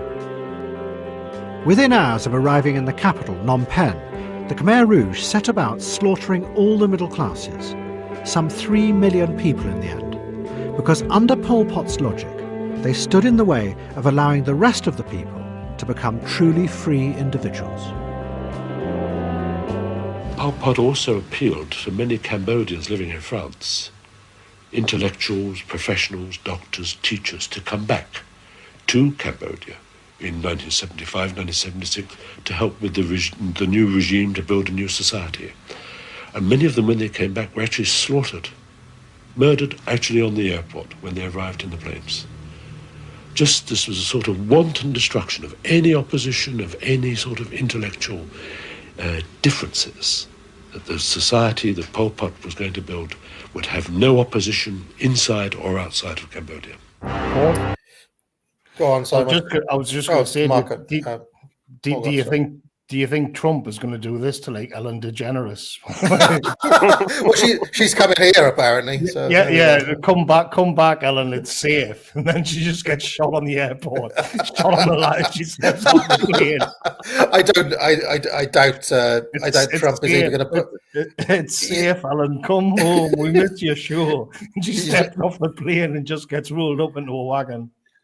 One thing I'll say about Pol Pot, Bowden's got a pretty good lecture on this somewhere. I can't remember exactly what it's called now, but I remember him talking about this. But one of the things I remember when I started looking into Cambodia is that the feminist Judy Kristeva, who is still taught in universities and thought highly of, and several other prominent feminists. I don't know if Simone de Beauvoir was involved. Wasn't she like sleeping with Sartre or something? I mean, I can't remember, but there was a number of these radical French feminists who were invited to go over to Cambodia during when this was happening, in the period of the Khmer Rouge and Pol Pot. And they went there and they were kind of given the chaperone treatment, almost like you go to North Korea now and they'd give you like the tour, like the North Korea tour that everybody goes on. Well, they were given this tour and they wrote back saying like, oh, Cambodia is going great. Like Pol Pot's really good. Like our vision is playing out really well and so on and so forth. So when all the stuff came out about what they had you know, the mountains of skulls and the terror and so on. This was like a bit of a thing. Like they went back and said, like, hold on a second, you guys went over there and told us this was going well.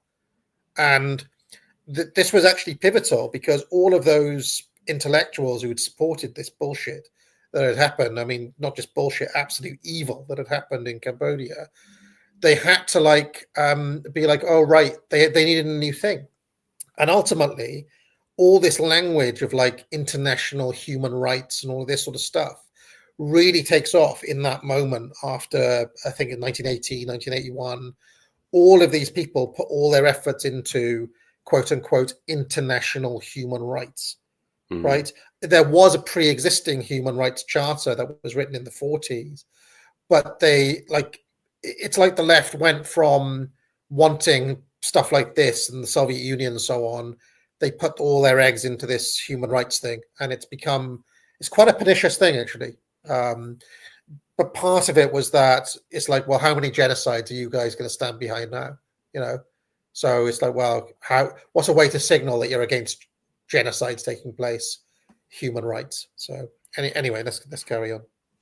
The chaos caused by these revolutions also began to destabilize the balance of power in the world, and this would inexorably bring them face to face with America and its global battle against communism. But what this clash was going to lead to was the rise in America of a new militant idea of freedom, and the belief that it was the United States' duty to spread this freedom around the world by force if necessary.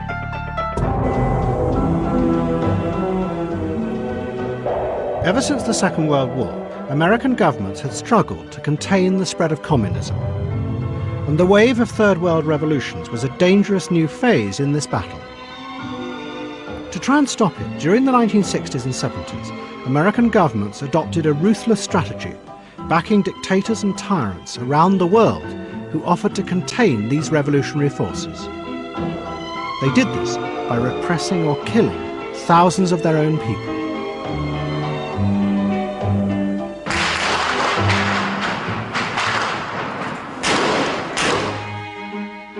The main architect of this policy was Henry Kissinger, Secretary of State under President Nixon.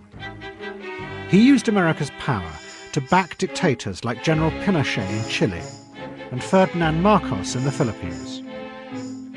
Kissinger knew that these dictators used torture and mass killing to stay in power. But in his theory of what he called realpolitik, this was the price that had to be paid if Soviet tyranny was to be kept in check.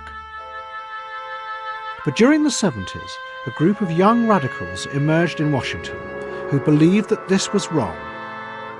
For America to support torture and killing was a corruption of its ideals. They became known as the neoconservatives, and what linked them? Kissinger doctrine, obviously more correct, more based. I mean, I don't want to defend the Philippines regime because that had a lot of issues, but you know, when you consider that the people that Pinochet was killing were just guerrilla Marxists from the last regime, kind of didn't really kill that many people. I remember when we did Dictator Trump's, that famous stream, his body count is very low compared to all the other dictators. And, you know, he also stepped down when his time was done. So if there's ever a dictator who gets, I think, an unfair bad rap, it's probably Pinochet, you know, and there are many people like the late Coach Red Pill, for example, who was from Chile, who basically said that Pinochet basically saved the country. So I do think there's an argument for the Kissinger strategy over the neocon one, because the neocon one, as far as I can see, has had like no successes whatsoever. Whereas at least you could say, well, Chile was a success for Kissinger. And there were other examples as well, though we don't need to go into them all. Was the vision of a new moral kind of foreign policy. America should actively use its great power to spread democracy in the world. One of this group was Michael Ledeen. He called himself a democratic revolutionary. We were aiming for an expansion of the zone of freedom in the world. And in part that had to do with fighting communism, and in part it had to do with fighting other kinds of tyrannies. But that's what we were about. It's what we're still about. We want, down with tyranny. We want free countries. We think that America's better off if we live in a world primarily populated with free countries who have to appeal to their own people for the source of their power and to ratify their decisions. And we think that if the whole world were like that, then we would be much more secure. We're democratic revolutionaries. We wanted to spread freedom everywhere we could. See, this is basically insane. Return to Kissinger, everybody. I mean, that's basically, we mentioned Mearsheimer earlier on. It's basically Mearsheimer's position, isn't it? Is return to Kissinger, in a sense. Anyway. Yeah. And we visited Michael Ledeen back in Power of Nightmares, where I reminded people he'd done his PhD in studying Mussolini's methods. And Ledeen said, change, above all violent change, is the essence of human history, from his book, Machiavelli on Modern Leadership. And it wasn't just communist dictators that we hated them all. And then, in 1979, the Iranian Revolution showed dramatically that America's policy of backing dictators did not work. The Iranian people rose up and toppled the Shah of Iran. The Shah had one of the largest military forces in the world, given to him by the Americans. But it proved helpless in the face of the new Islamist ideology of Ayatollah Khomeini. Many in the West saw Khomeini as the resurgence of a dark, almost medieval force. But this was wrong. The Iranian Revolution was yet again driven by Western ideas of political freedom.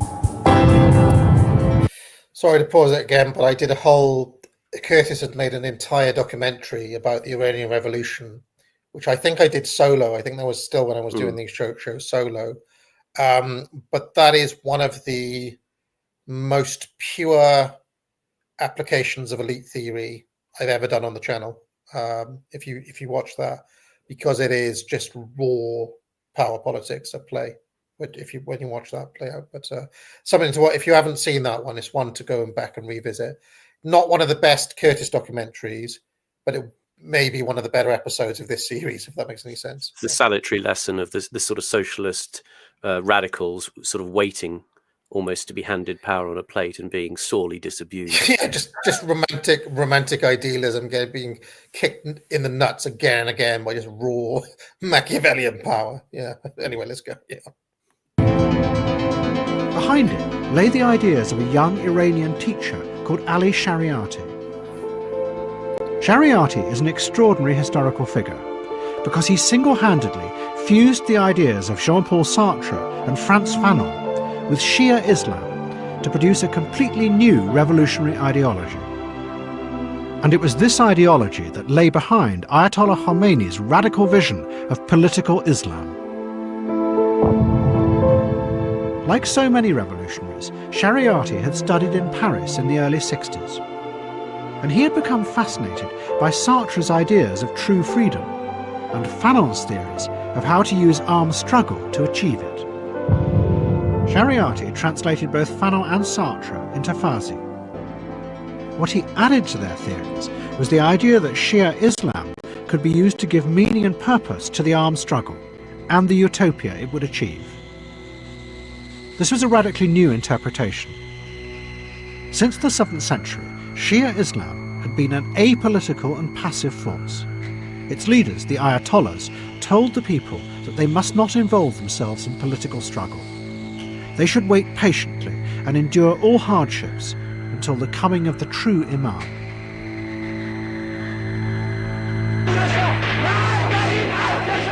But Shariati had turned Shia Islam into a revolutionary political force that yet again offered to liberate people and transform them in the here and now. It was these ideas that Ayatollah Khomeini had taken up and used to overwhelm America's ally. And in the slogans shouted on the streets in Tehran, what you hear are the Western ideas of positive liberty and the theories of Frantz Fanon.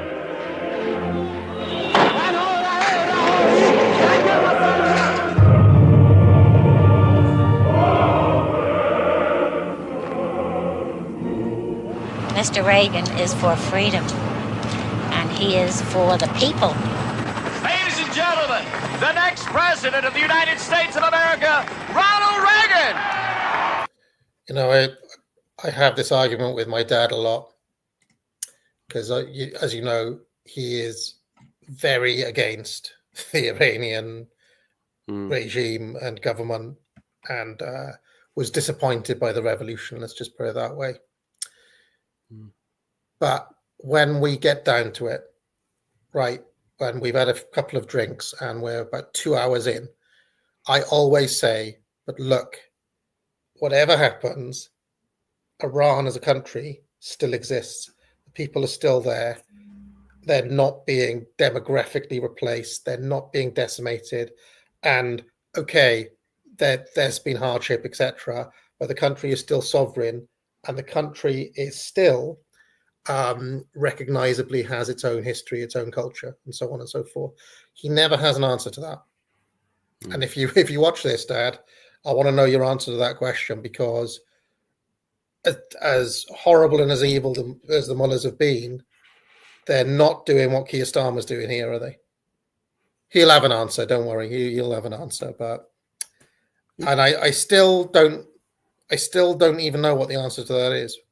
In your perception, is there a sort of enduring Iranian mindset that's kind of sloughed off this sort of revolutionary imposition that, just kind of, shrugs, the country is stabilized, it may not be ideal, but it plays to a sort of, an Iranian worldview that is happy to accept that. If I had to make an analogy, let's just say a bunch of crazies are taken over in this country, right? Which is not that difficult, but they hadn't done the mass immigration. They hadn't imported all of the American ideas, right? So you still have basically a 1950s Britain, just under some sort of like conservative tyranny, right? Like a kind of crazy Archbishop of Canterbury. It's almost impossible to imagine. But if you had to try to make the analogy, to me, it's still like, well, yeah, but the country still recognizably exists. It's not being fucking destroyed out of all recognition, right? Okay, people may be poorer, it may be like international sanctions, blah, blah, blah, blah. But in the longue durée, civilizationally, the country is still there. Whereas what I see our regimes doing, what I see like the Thatcher government and all the governments, Blair and the current government now under Starmer and the last 14 years of Labour, of the Tories, is basically civilizationally destroying this country. So, I do see that as a difference. And I don't know what the answer is, because obviously it's suboptimal and there's all sorts of problems. But the older I get, the more I think, actually, did they do the right thing? And did we do the wrong thing? It just so happens, I was looking it up this morning because there was news broke out that South Korea's birth rate is like catastrophically low. The news it was like 0.6. And I looked it up, and North Korea's birth rate is like more than twice that. It's still below replacement. It's 1.7. And I just think, the Western liberal consumer society is technological society is doing something.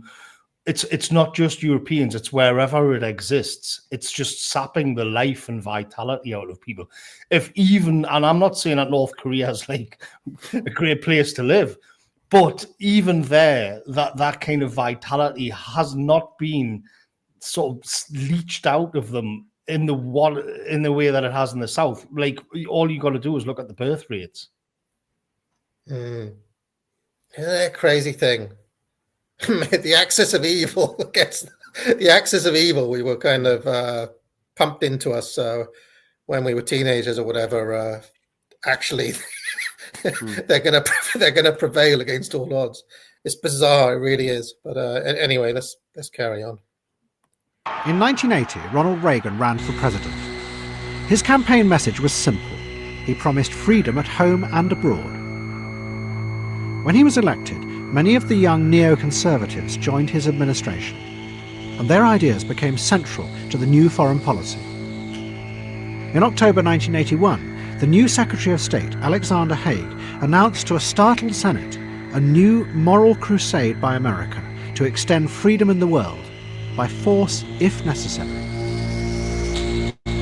There are things that we Americans must be willing to fight for. You know, this republic was spawned by armed conflict. The freedoms and liberties that we enjoy today were a consequence of armed conflict, insurrection, if you will. There are things worth fighting for. We must understand that. We must structure our policy on... Just a reminder that Al Haig was the man who ran the peace shuttle diplomacy between us and the Argentinians during the Falklands War. And his strategy in helping us fight for what we believed in was to basically tell the Argentinians classified information about how we were planning to retake the Falkland Islands. So, yeah, he was on someone's side. I'm not quite sure whose. Thanks yet again, Uncle Sam. Under that credible and justified premise. President Reagan signed a series of directives that set up what was called Project Democracy. It had two parts. One set up a series of organizations whose job was to openly promote the idea of democracy abroad. This set out to support groups like Solidarity in Poland, but it also helped overthrow the dictators who had been America's allies. The Reagan administration forced both Ferdinand Marcos and General Pinochet to call elections, which led to their downfall. Revolution in the Philippines as the Americans abandon Marcos. And now the White House wants to get rid of the man who for so long has been their ally. And at the same time, the Americans set up what they called... Was he really that bad? I haven't really looked into the Philippines. All I remember about the Marcos regime is that his wife had like thousands of shoes. Imelda's shoes, yeah. While people were poor, you know.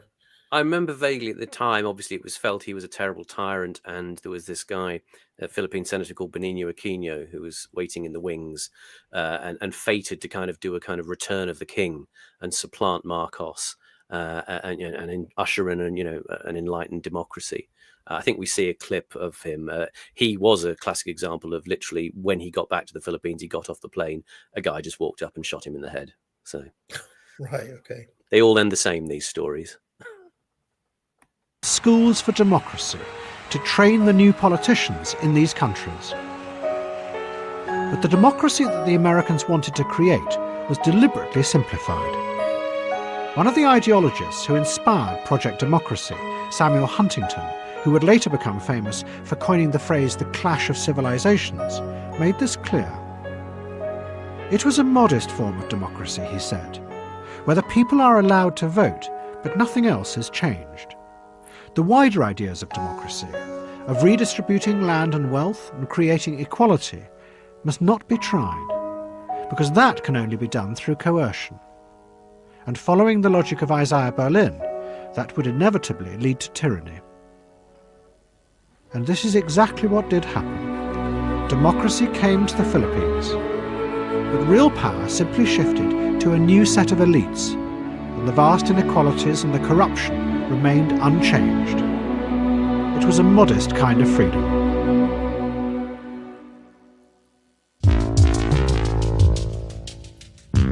The other part of Project Democracy was to use military force in secret operations to overthrow foreign regimes that stood in the way of freedom. The main target was the government of Nicaragua, the Sandinistas. The Sandinistas were Marxist revolutionaries who had seized power in 1979, but since then they had held elections and had been democratically elected. The Reagan administration dismissed this, though, as a sham, and an operation was set up to enforce the right kind of democracy by overthrowing the Sandinistas if necessary.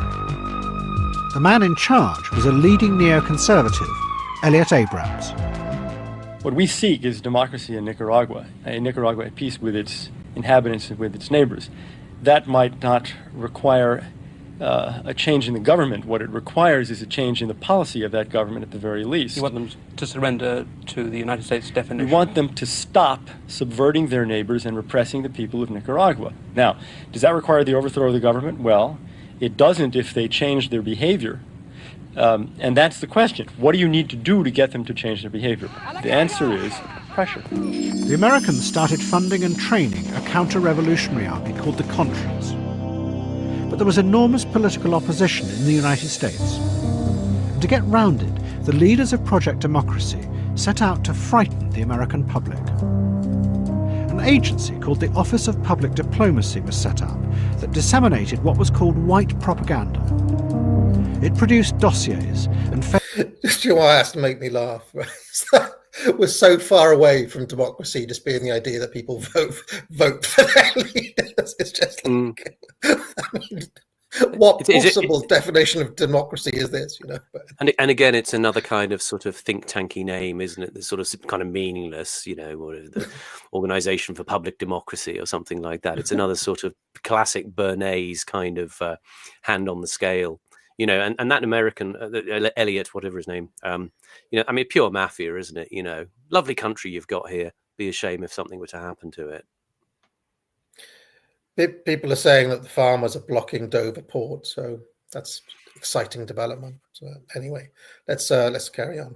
Stories to journalists that proved that Soviet fighter planes had arrived in Nicaragua to attack America. Another story from intelligence sources said that the Soviets had given stockpiles of chemical weapons to the Sandinistas. President Reagan appeared on television with maps to show how quickly such a chemical attack could be launched on America itself. It was only a matter of time. The simple questions are, will we support freedom in this hemisphere or not? Will we defend our vital interests in this hemisphere or not? Will we stop the spread of communism in this hemisphere or not? Will we act while there is still time? Reagan also told America that Nicaragua was part of an axis of rogue states, including Iran and North Korea, who together ran a global network of terror. Those who ran the Office of Public Diplomacy called this technique perception management. Can you pause it there? The thinking was that if you could control the perception. I've actually developed a whole theory, kind of looking at movies. You know, especially on the classic movies. I've spoke about this quite a bit, but you know how we talk about putting the work away and everything. It's all happened before, you know. Yeah. And I find it fascinating. I've probably spoke about it before, like using Rambo. You can see in the 1970s when the boomers went into the system, they were all. It's a very depressing era. And at some point, it seemed to dawn on the American deep state that we can't just go on like this. We can't, especially with the Vietnam War, was a real kind of thorn in their side and the way that it divided the country. So America has been divided before. And where you see this entire thing play out perfectly, there's other movies, but if you watch the Rambo saga, it plays out perfectly. Now, I read the book last week, First Blood, and he actually kills about 200 people. But in the movie, you get this because the mainstream would be reluctant to address the problem of how all the shitlibs hated the soldiers who'd been fighting in Vietnam, and it caused a real rift in the country.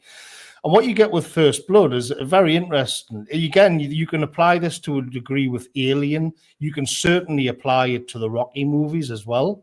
And then what you see in the 1970s is you get all these doom and gloom. You get the French Connection, you know, you get Taxi Driver and everything. And First Blood is kind of in that style, but it's a little bit different because it's there to say, okay, this happened. It's addressing the problem. It's kind of pulling the scarf off, and it's about that. It's about how Rambo was treated, and he's got, you know, people forget how serious the First Blood film is. And what you see then is this is the rift, if you like, is being addressed. We're pulling it out into the open. We all know there's a thing been happening. We're going to pull it out into the open and we're going to discuss this because America needs to get over this. And that's kind of what First Blood does. And then in this Rambo 2, which was written by James Cameron, what you find is that they're looking for somebody to blame. So in the book, Rambo dies, and at the end of First Blood, in Rambo, he's in jail, and they get him out of jail to go back and find the American POWs. But you'll notice that they need a scapegoat. They need somebody to say, what happened? Where did it all go wrong? And it's about, he gives like big monologue at the end of each movie about how it's time to, America loves us as much as we love it and all of that. But you'll notice that the scapegoat is the NGOs and the mercenaries who hang the men out to dry. So it's not the case that it was the American government. It was all these sleazebags who were making money off it, these contractors. And then in the third one, the American state is fully rehabilitated and it's in Afghanistan. And then you find that actually Rambo's ready to rock once again, to the degree, of course, that the CIA are the good guys. And by the time you get to Rambo 3, the CIA are the good guys, the Taliban are heroes, and you've gone on this whole arc where America's been through blood and hell, the country's torn apart, everybody's miserable. You get into the rehabilitation stage, you look for the scapegoat, who's to blame, and then by Rambo 3 comes in, you see that it's just out and out neocon propaganda. And there's something similar in the Rocky movies as well. Now, it's so obvious what they're doing. If you look at the long arc of it and how it maps on to, everybody will say it today, like the 1980s was this really positive era. And it was. You can see that the doom and gloom era of the 70s, it kind of ends with Star Wars and Jaws to a degree. Yeah. Well, I mean, this is my exact bet, Morgoth, is that when I say I expect Trump to be Reagan 2.0, it's exactly all this stuff I'm alluding to. That, and this is where I don't understand. Like when I get into it with Auron and Charles Hayward and all those guys, like Hayward's like, oh well, the left have never course corrected ever type thing. Well, I'm like, well, it's happened at least 3 times in American history, and the Reagan reset is one massive example. The big question is now, of course, can they pull off something like Rambo? And I actually reckon that they're clever enough that they're doing it in a way that is like, well, Hollywood's kind of lost its power now, or like people see it as woke, but it's still happening, right? That Jake Paul, Mike Tyson fight that happened the other day and everybody was watching. Did you watch that?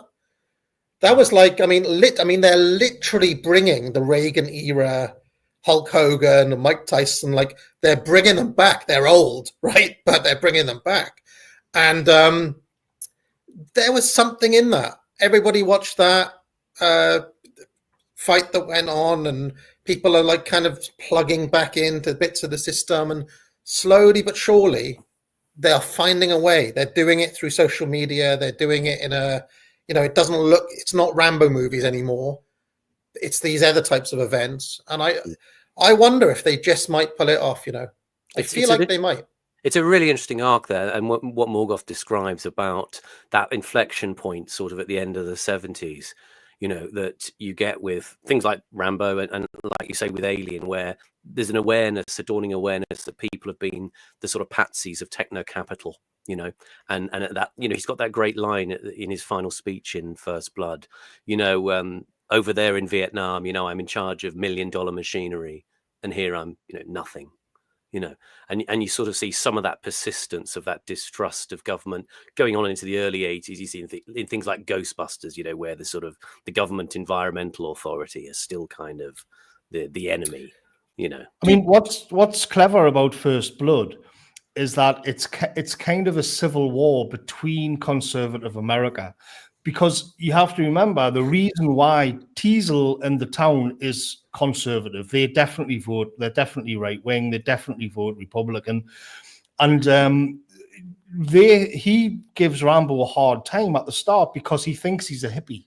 Because and that's when he's talking to him. He's dressed up. He says, you're going to get a lot of trouble in this town looking the way you do, because he's got long hair, but he's also got an army jacket on. So here you see that conservative America thinks like Teasel is kind of like, I'm going to get this hippie bum out of America, and he's made a mistake because he isn't. He's ex-special forces, and that's when it all goes to hell. So he ends up fighting the wrong guy in a way, because normally that would be, they'd be on the same team. They'd be friends and not enemies. So the whole thing is this misunderstanding. So, but you're able to bring in all of the different elements that have been tearing America apart throughout the 1970s. And then in part 2, they get the scapegoat. Whose fault was this shit show? Oh, it was the bureaucrats and the mercs and the NGOs. And then by the time you get the Rambo 3, it's all the wounds are healed and we're ready to rock once again. It's even, I mean, Rocky's even similar. Do you think we'll get any movies where there are obviously woke? Right? Do you think we'll get a movie where there's a woke villain? Is what I'm saying. Where you know, like that bearded guy in like these bureaucrats in Rambo, or like the health and safety guy in Ghostbusters were villains, right? Yeah. Do you think we'll get like a screen version of Claudine Gay, but as a villain? This would be something that the culture could do, but I don't know if they go that far. It almost feels like they're trying to speed run it this time and cut out that sort of incrimination. You know, I mean, I see a lot of people, sort of celebrating that recent, the Top Gun film Maverick, which was, a year or two old now. You know, they sort of got ahead of the curve slightly to try and preempt that kind of, Reaganite kind of surge feeling as they were seeing, the direction of travel, the regime wanting Trump, etc. And so maybe that has been kind of they're going to just sweep that under the carpet quite quickly and just roll over it rather than, give us those caricatures. I pitched an idea on Twitter a few weeks back where once you get into the 80s, you get this peak kind of Americana idealism. And I pitched the idea that if I'd give it to them for free, I'd write the scripts if they give me your money. I'd post them on Substack. I would say you remake Cannonball Run, you get lots of celebrities together, all-star cast, and you have this kind of comedic run across America. I would have, say, Arnie and Stallone in a fire truck doing the Burt Reynolds bit. And what I would also have would be you get Taylor Swift on. She begins as this kind of, the up her own arse celebrity. She's all famous, a kind of parody of herself. But as the trip goes on, she starts in a limousine with a chauffeur, and she needs to get from New York to LA or whatever. And I would have it where she keeps having accidents, the cars break down, so she gradually downgrades in cars. So then she goes into a normal, like a Fiesta or something. And by the time she actually arrives in LA, she'd be like in Del Trotter's, Robin Lee or something. And what you do is kind of draw a lot of the poison, because you've got this kind of celebrity, she's laughing at herself, you could have multiple story arcs like that, and you could bring in somebody who was woke and somebody who was coded as conservative and make them kind of sit in a car and bitch at each other, but without being judgmental. That's what you would do. Fucking brilliant. And that's brilliant. And on the way, she could have little encounters like where they stop off and she's served by Lana Del Rey. So I don't know. It's a movie waiting to happen. That's brilliant, Morgoth. Yeah. Like planes, trains, and automated luxury Trumpism or something, And you get these loving shots of the sun going down behind the Grand Canyon and celebrating small town America and all the rest of it. Yeah. See the thing with Trump is though, Trump has got built in 1980s kick-ass aesthetics already, because Trump is so 80s himself. So it could be it really could be like neo-Reaganite second blossoming of America if they played it right. But we'll see. I mean, who knows? We're also in a world where Keir Starmer's the prime minister. So anyway, let's carry on. Perceptions of the American people about events that would help you bring them on board. If they thought something was a huge threat to them, they perceived it that way, then they would react a certain way. They would react in support of a more aggressive policy. Well, you try to convince the American people that these folks are out to get you. So we had extreme suggestions that the Sandinistas in Nicaragua, who were a rather pathetic force, having been to Nicaragua and seen them, that they would somehow they'd be threatening Texas, or they'd be threatening the Panama Canal. Today, El Salvador and Guatemala. Tomorrow, the United States. You could take small threats and make them huge threats. You can make the Sandinistas appear like they're going to conquer the United States. What was happening was that the neoconservatives were beginning to believe that their ideal of freedom was an absolute, and that this then justified lying and exaggerating in order to enforce that vision, that the end justified the means. Although they portrayed the Contras as freedom fighters, it was well known that they used murder, assassination and torture, and also were allegedly using CIA-supplied planes to smuggle cocaine back into the United States. And to finance the Contras, the neoconservatives were even prepared to deal with America's enemy, the leaders of the Iranian Revolution. In 1985, those running the Nicaragua operation held a series of secret meetings with Iranian leaders in Europe. They arranged to sell the Iranians American weapons. In return, the Iranians would release American hostages held in Lebanon. Then the money from these sales would be used by those running Project Democracy to fund the Contras. The only problem was that this was completely illegal, and the president knew it.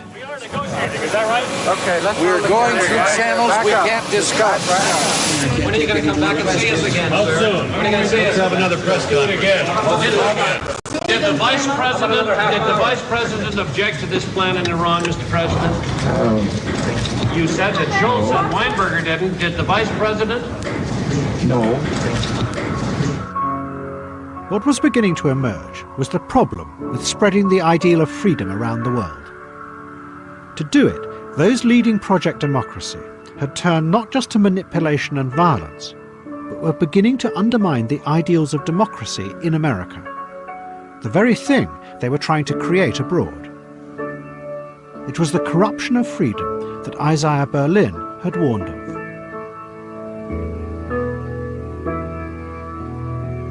But all these problems were about to be put aside because the West's idea of freedom was about to triumph in the Cold War.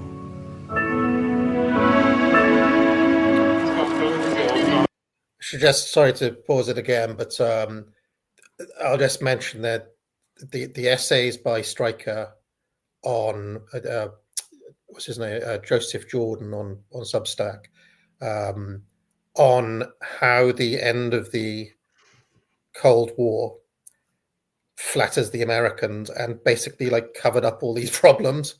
So it kind of like bought America another like 20, 30 years to just live off the fumes of the end of the Cold War.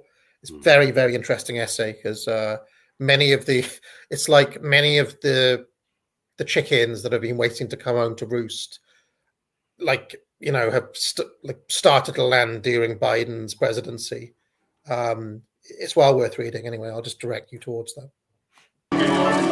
Že všichni členové předsednictva UVKSČ dávají své funkce k dispozici.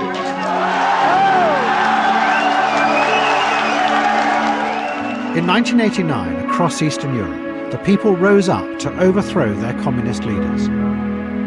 It was a remarkable series of revolutions, all driven by the desire for freedom and the ending of tyranny. The momentum of these revolutions was unstoppable, until in December 1991, the Soviet Union was finally dissolved, and Boris Yeltsin became president of Russia. For many in the West, above all America, this was the triumph of liberal democracy and its ideals. This belief was summed up in the epic argument put forward by the political philosopher Francis Fukuyama. Sorry to pause it again, but it's hard not to do a bit of to think one man, Putin, fucked it all up. It's just incredible, isn't it? Anyway, let's carry on. Just an incredible image, this as well. This I couldn't track down where this came from, but this is, I think, it's a statue of Stalin being sort of hoiked through the air. My best guess is it's happened in Lithuania. That statue's now in a sort of a place called the Grutas Park outside Vilnius. There were lots of these statues of Stalin. He was always kind of posed with one arm inside his coat, and he had his little kind of cap on. But it's just a great image. This thing being sort of flown through the air like this weird sort of ghost of the past. I'd love to have seen those giant communist statues, by the way. I bet they were amazing to look at. But anyway, let's carry on. That the world had arrived at the end of history. All competing ideologies, he said, were now dead, and liberal democracy would spread unchallenged around the world. What you've seen happening in this century, when we began it, there were many competitors to liberal democracy, leftover hereditary monarchies, fascist dictatorships, communist totalitarianism. And virtually all of those major competitors have now disappeared by the end of the 20th century. So that in a way, it indicates that liberal democracy is now spread in place of these, that liberal democracy in the end is the best arrangement of politics by which people can be recognized on a kind of universal and rational basis.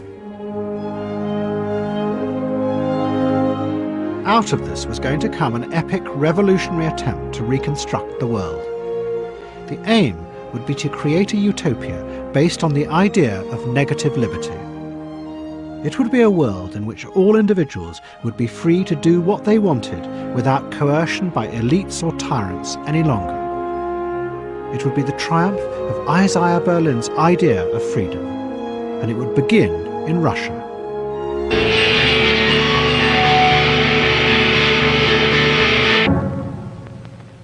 In 1992, the American government had passed the Freedom Support Act.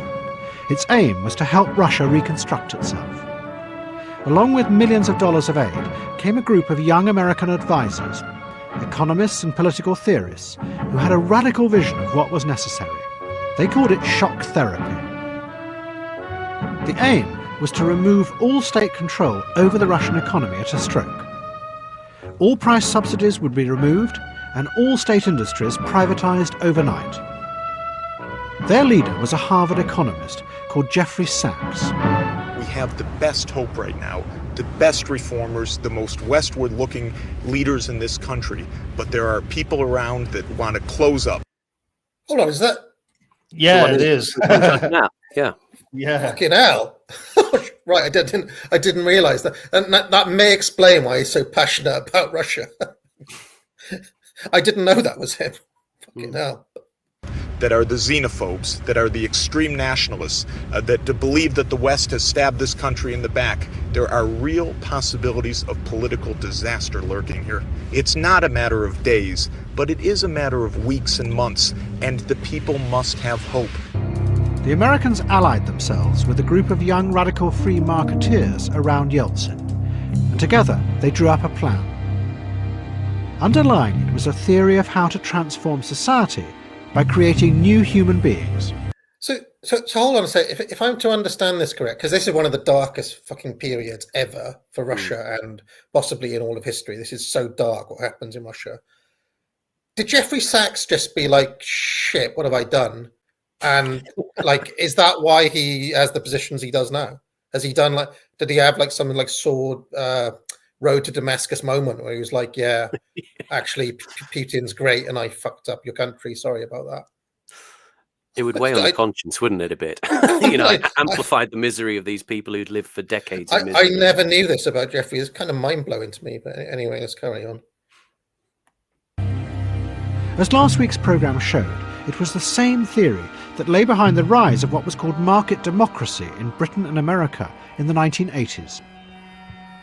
The theory said that if one destroyed all the elite institutions that in the past had told people what to do, and instead allowed individuals to become independent in the marketplace, then they would become new kinds of rational beings, choosing what they wanted. Out of this would come a new form of order and a new kind of democracy, in which the market, not politics, gave people what they wanted. But things didn't work out as the theory predicted. Что это такие проблемы? Советский Союз разрушен. Что это? On the first day of the plan, all price controls in Russia were removed, and the cost of all goods soared. Millions of people found themselves unable to afford even the most basic of goods, and with no one to help them. The only solution for millions of Russians was to come out onto the streets and sell their belongings for anything they could get. Мы где возьмем? Мы их продали и купили, позволили себе покушать. Это колбаса. The chaos began to spread as the currency no longer had any value. I mean, you could say it's the free market. They are literally selling the clothes off their back, so, you know. Factories began to pay their workers in the products they made, which the people then had to sell wherever they could in order to live.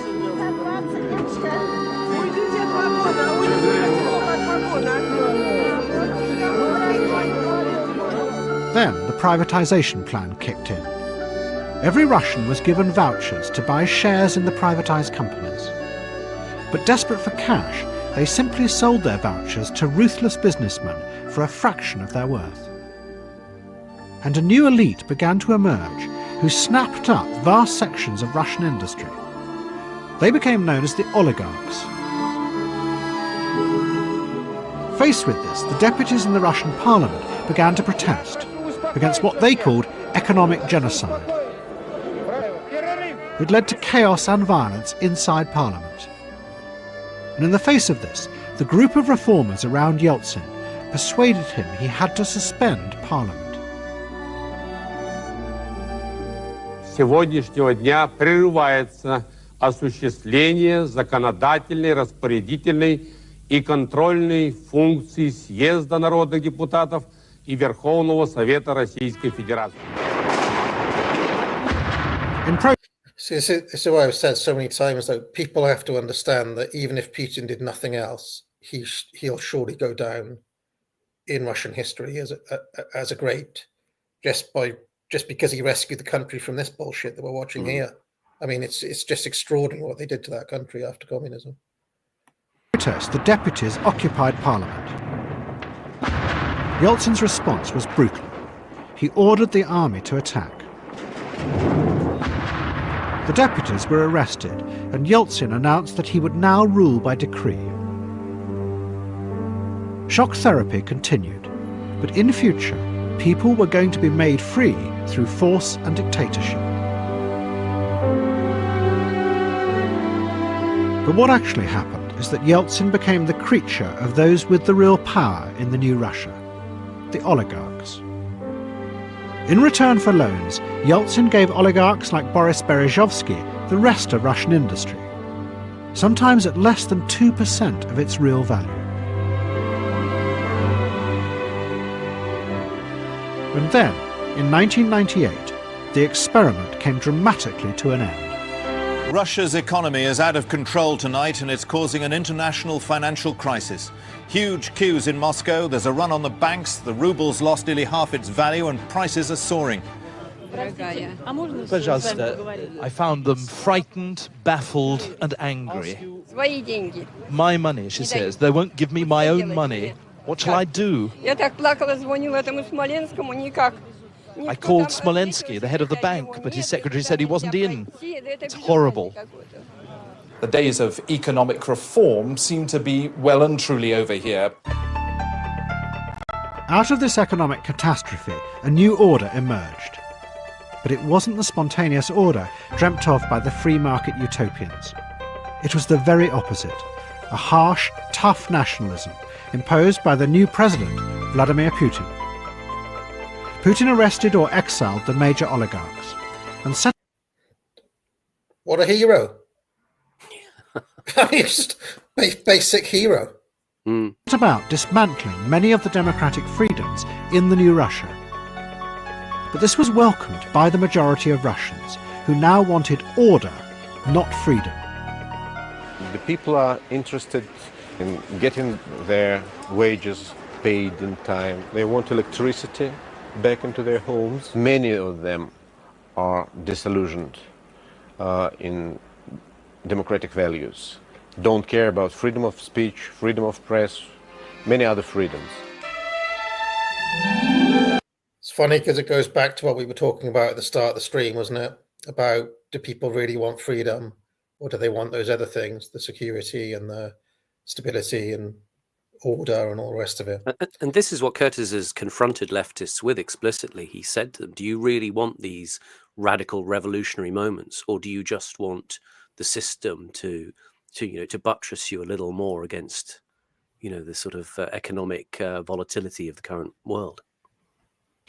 I think it's interesting as well that there's a lot of comparisons drawn to our state now and the collapse of communism, where people will say, where at this stage or before it even, you had all of these people wandering around in Eastern Europe, and they just didn't believe in the system. They just didn't believe in the ideology. They didn't believe in the institutions, and they just they couldn't really do anything about it. And it was as if they were just waiting for it to collapse. And I think it is right. I think it is right for people to draw these comparisons to where we are as well, just how sick and disillusioned everybody is with everything. But at the same time, you get the sense that the elites, or at least what you would call the techno-globalists, are trying to kind of slip us into a new system and avoid having the nasty bit in between. To bring it in incrementally, all the green stuff, and every corporations like BlackRock own everything. And it's as if they do actually want the Great Reset. There is something happening. It's always that deadline of 2030. And you get the sense there's a kind of desperation to it, where it's like, we need to get into the new mode, because otherwise we will be facing this kind of nasty bit in between where everything goes to hell. There's a really weird thing that if you watch enough, and I've, to make videos and things, I've had to watch quite a bit of footage of Starmer. He never explains anything. It's just there's never a why. It's just we must do this by this time, or we must support Ukraine, or we must, it's but why are you doing this, Keir? And he's obviously a man on a mission, but we don't know what the fucking mission is. Well, we do. It's all the 2030 stuff, but Blair inevitabilism without the panache and the showmanship. It's bizarre. It really is. Anyway. The idea of negative freedom that the market utopians had tried to create in Russia was based on a scientific idea of human beings as rational, calculating individuals who sought only their own desires and advantage. When Isaiah Berlin had defined that model back in the days of the Cold War, it had had a meaning and purpose as a safe alternative to the threat of communist tyranny.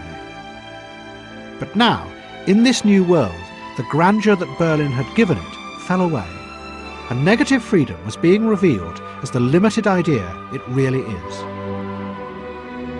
What President Putin could offer Russians were other things: security, dignity, and above all, a meaning that went beyond their own individual lives. Мы вместе защитили большую советскую родину, сохранили независимость нашей страны.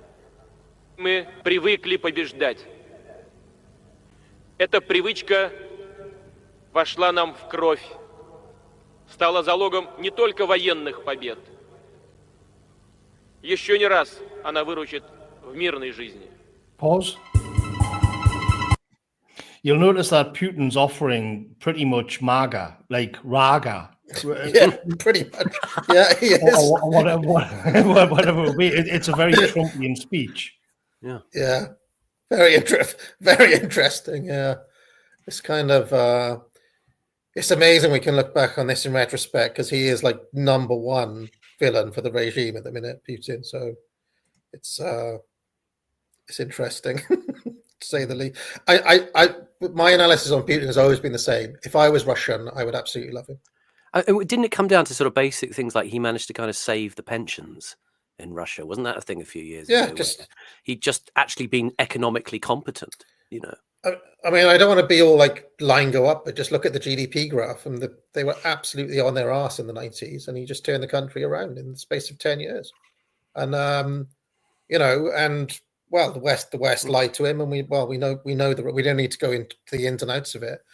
But I do actually wonder if you embrace nationalism in the way that Putin has, do you inevitably get into a situation where you will take the country to war at some point? Like, is that, because that has always been the criticism of nationalism in the past, that it inevitably leads to some sort of conflict or war.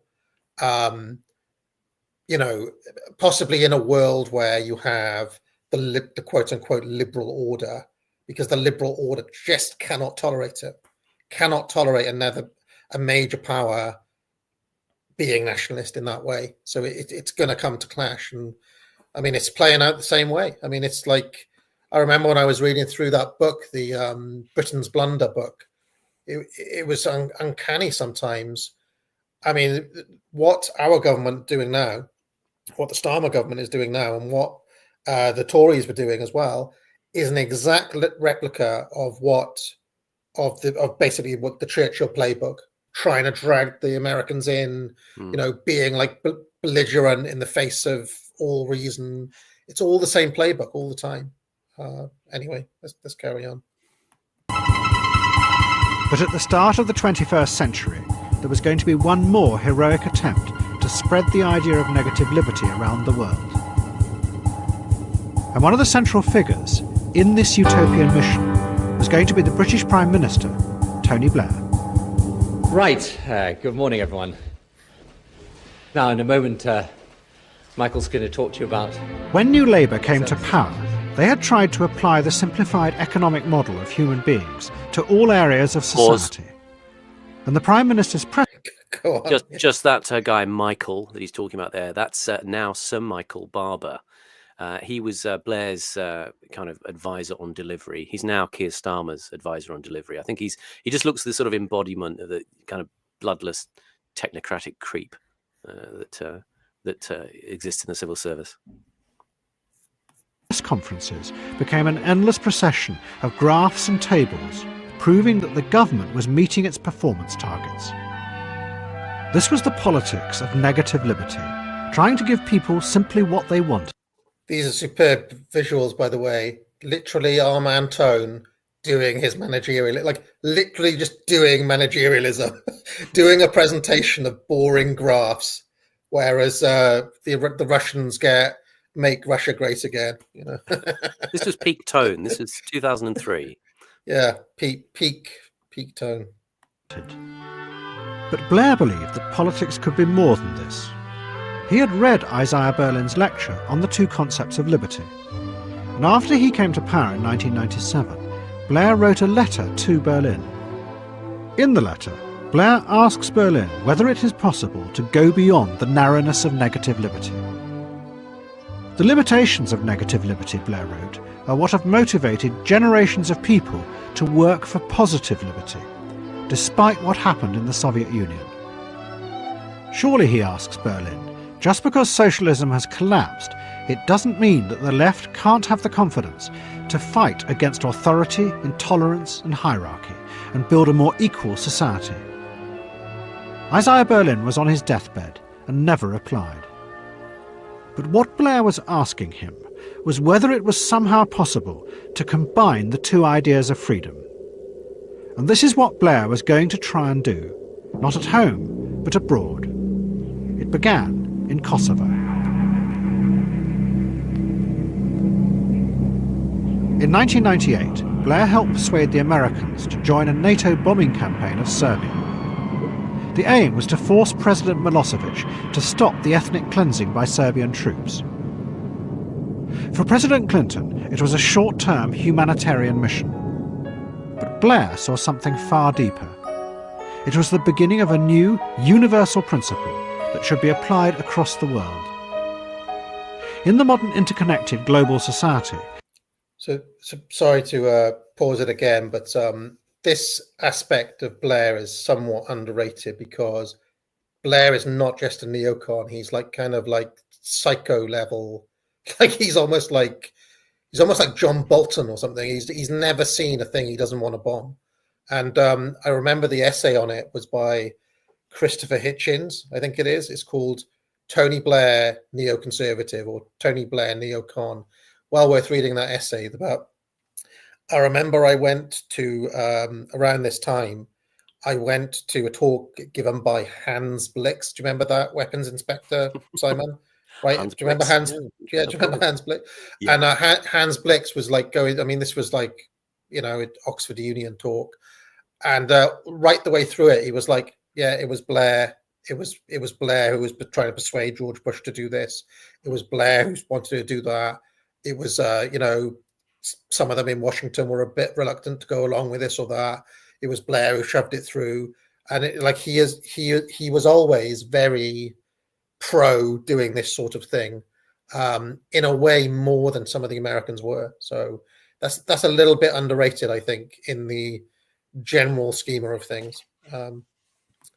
Blair believed that the West now had a duty to intervene in countries where individuals were threatened by tyranny and bring liberty to the people. He outlined this dramatic new vision at a speech in Chicago in 1999. This is, I believe, a just war. Acts of genocide can never be a purely internal matter. If we can establish and spread the values of liberty, the rule of law, human rights and an open society, then that is in our national interest too. The spread of our values makes us indeed safer. Does anyone believe that Serbia or Iraq would be nations that originate conflict if they were democracies?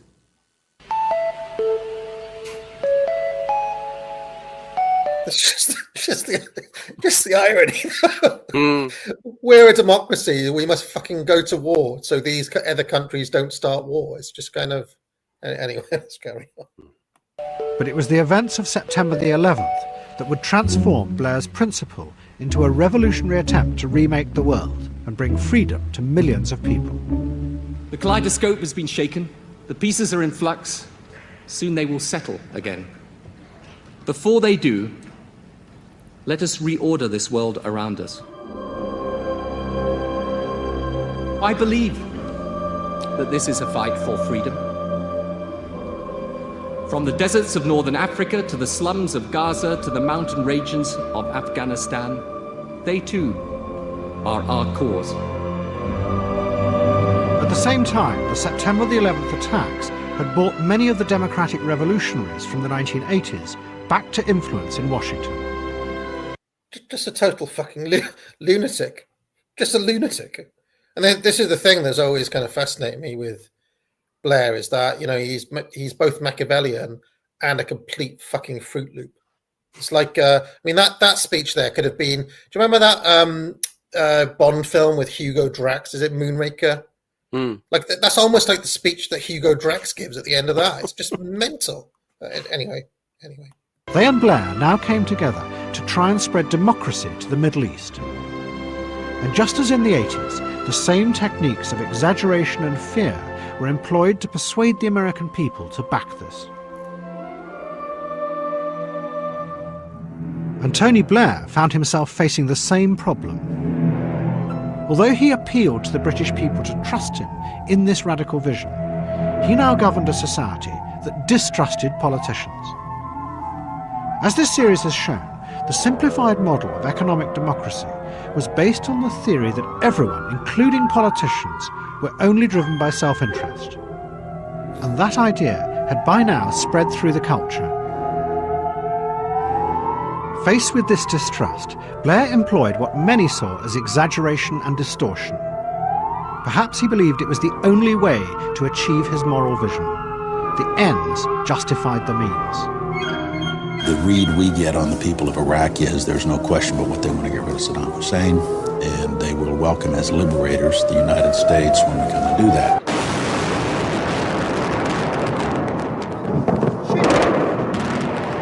In April 2003, American and coalition forces ousted Saddam Hussein and set out to create a new, free society in Iraq.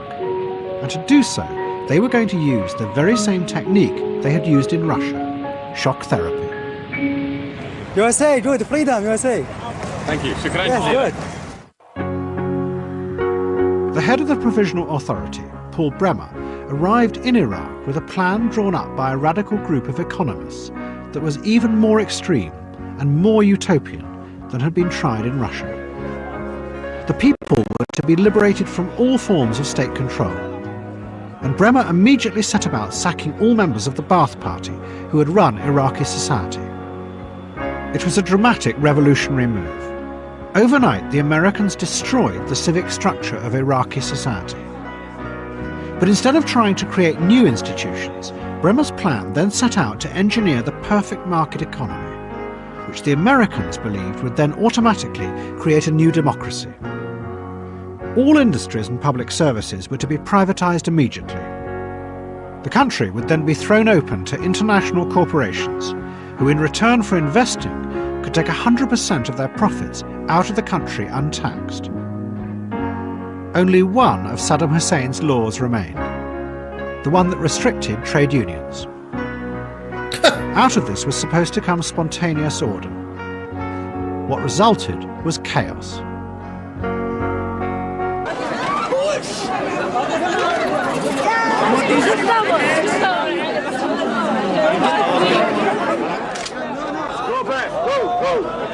There's a definite disconnect between. Just fucking man, like we're just gonna fucking bomb you into McDonald's. Just like what the fuck? What are they even trying to do? This, do you remember this? I mean, this is the start of that era of horrendous violence of the videos of people's heads being sawn off with rusty knives, and I'm reminded in that lecture on De Maistre Berlin. Talks about, he uses this phrase, nature is a slaughterhouse. Needs to happen when it's actually happening. We need to get these people food, water, housing, and a government fast. Here, on the lowest level of military hierarchy, I don't see it happening. I see nothing of this happening, and I'm sure there are plans being made, papers drafted, whatnot, but these people don't see that, and I don't see it, and that's what makes them angry, and that's what makes them want to attack us. What are you trying to do? Trying to change these people's way of, I don't know. What also resulted was corruption on a huge scale. More than $350 billion has been sent to Iraq for reconstruction.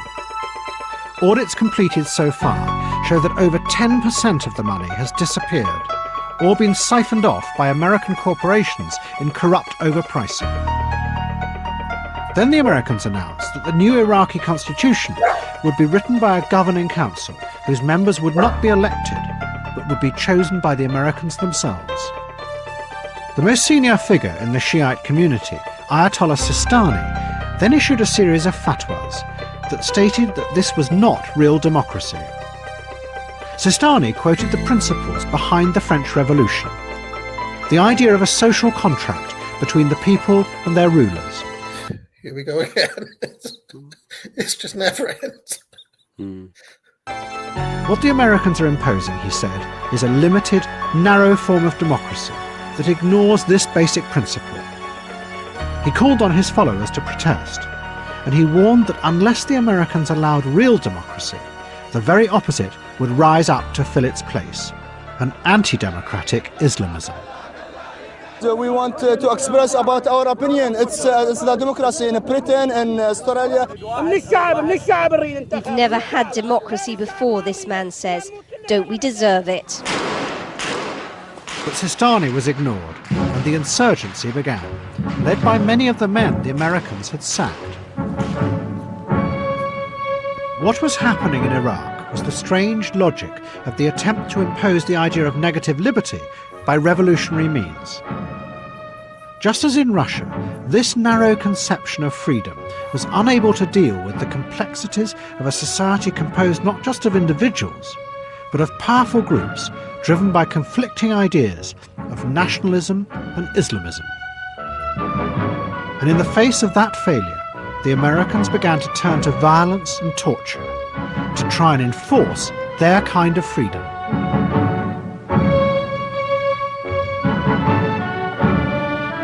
And at the same time, the Islamists turned to killing and assassination in order to enforce their revolutionary vision of an Islamist state.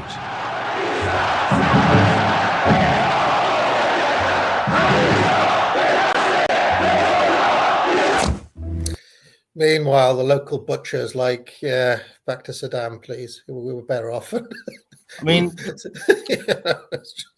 Funny enough, there's chatter in like sort of Irish nationalist circles at the moment that I've noticed that because they are like a tax haven for Google and Amazon and Apple and all of this, that with Trump's new system that he's going to bring in, they all might go back to America. And Trump wants them to go back to America as well. He's going to create incentives for them to do it. Mm-hmm. And what's interesting is that would essentially just gut the Irish economy. It would just be game over for this kind of global homo boom that they've supposedly had.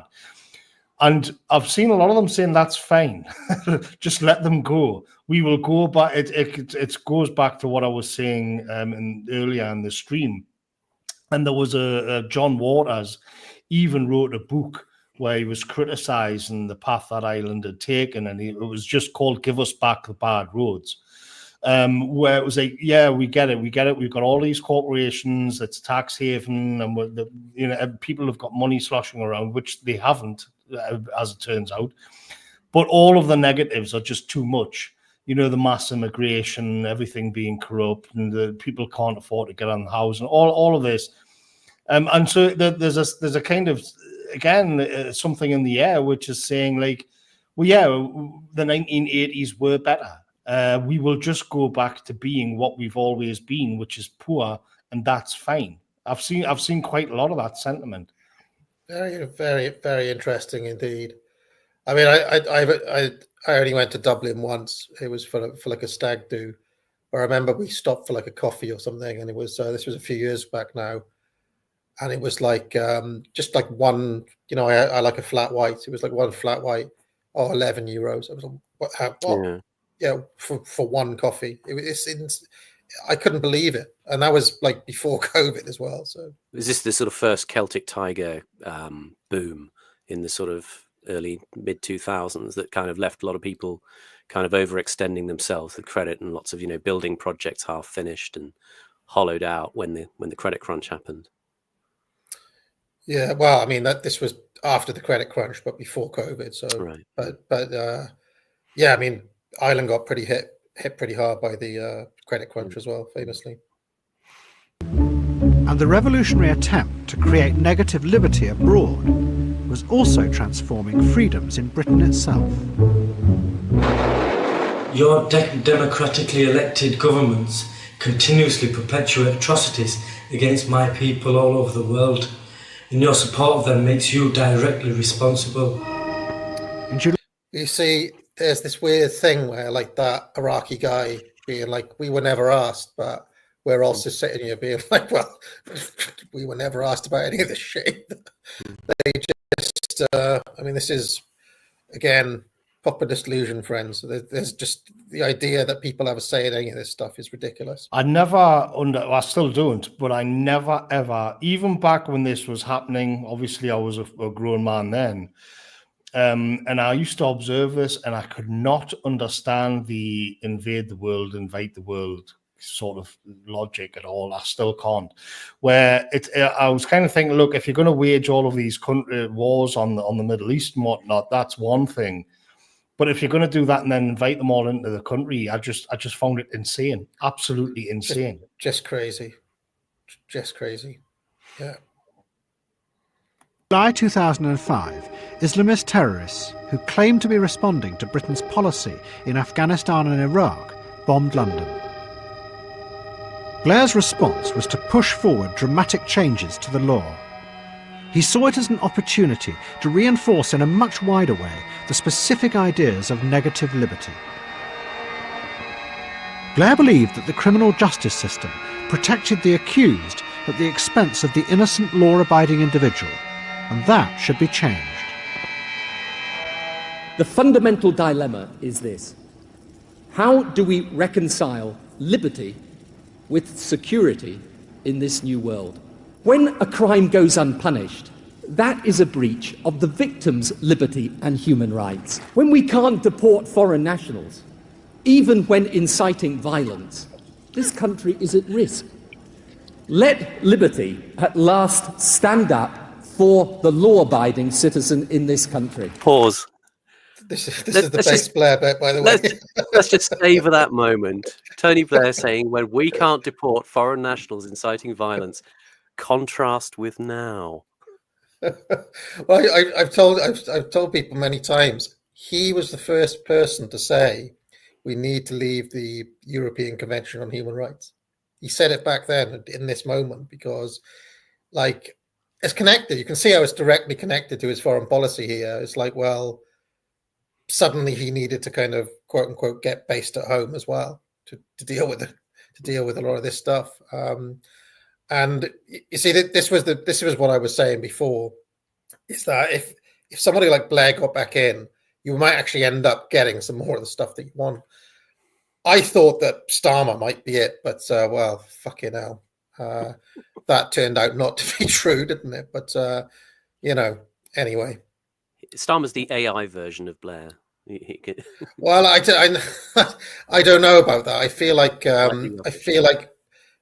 like Blair's actually thought about these sorts of things. Starmer just feels like he's cut from a different cloth. Like he's just being given a set of targets that he needs to achieve, like we were talking about before. It's also, go on. It's also a bit much where he'll talk about, that thing where this new world, as if it's inevitable. But 5 minutes ago, we watched him give a messianic speech about bombing the whole world into liberalism. Like, it isn't like, on the one hand, he has this crazed vision of how the world should be and the bombs to do it, especially with America at his back. And then when he's on the home front, it's like, well, the world is just changing, and there's nothing we can do about it. It's inevitable, and it's like, you're doing it, Tony. It's you. You're doing it all. This is the bizarre thing. He says the future is inevitable, but then just to make sure, he makes it happen himself. It's just kind of it's a crazy thing. But anyway, let's carry on. What Blair was proposing was that from antisocial behaviour through to terrorism, individuals could be detained or punished on far less evidence than before, or even on the suspicion that they might commit a crime in the future. There has been enormous opposition to this from the legal profession. They argue that it opens the way to the arbitrary use of power by governments. Politicians can now decide who is a normal law-abiding citizen and who is the individual whose ideas might lead to dangerous crimes in the future and should I wonder where that leads. Be locked up with little or no evidence. Yet again, negative liberty has transformed itself into what Berlin had warned against. It's become a version of its opposite, positive liberty. Our political leaders have the power to decide what is the right kind of free individual and to punish those who do not conform to that ideal. He's talking about UAnon. You can see that there's a lot of the woke stuff is kind of baked into this as well, or they're in a kind of embryonic form, because like a transsexual would say that it's their liberty to be like that, and then force you to go along with it. So it's all in there. Yeah, absolutely, and in fact, it is this architecture that Curtis just described that actually makes that move possible for the transsexual, as an example. Yeah.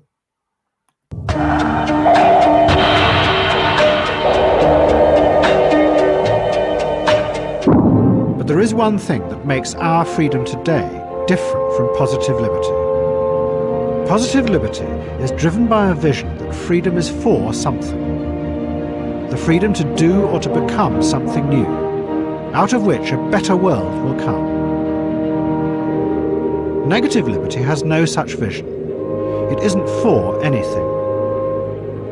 At its heart, it has no purpose other than to keep us free from unnecessary constraint or harm. And in using force to create a world based on negative liberty, the democratic revolutionaries have actually led millions of people abroad into a world without purpose or meaning. This idea of freedom is still portrayed by many politicians and influential commentators as a universal absolute. They assume it is only a matter of time before it spreads throughout the world. Do you think woke was an attempt to supply an answer? To supply what is it for? Yeah, I was actually just thinking that as myself, and I think it just completely failed dismally.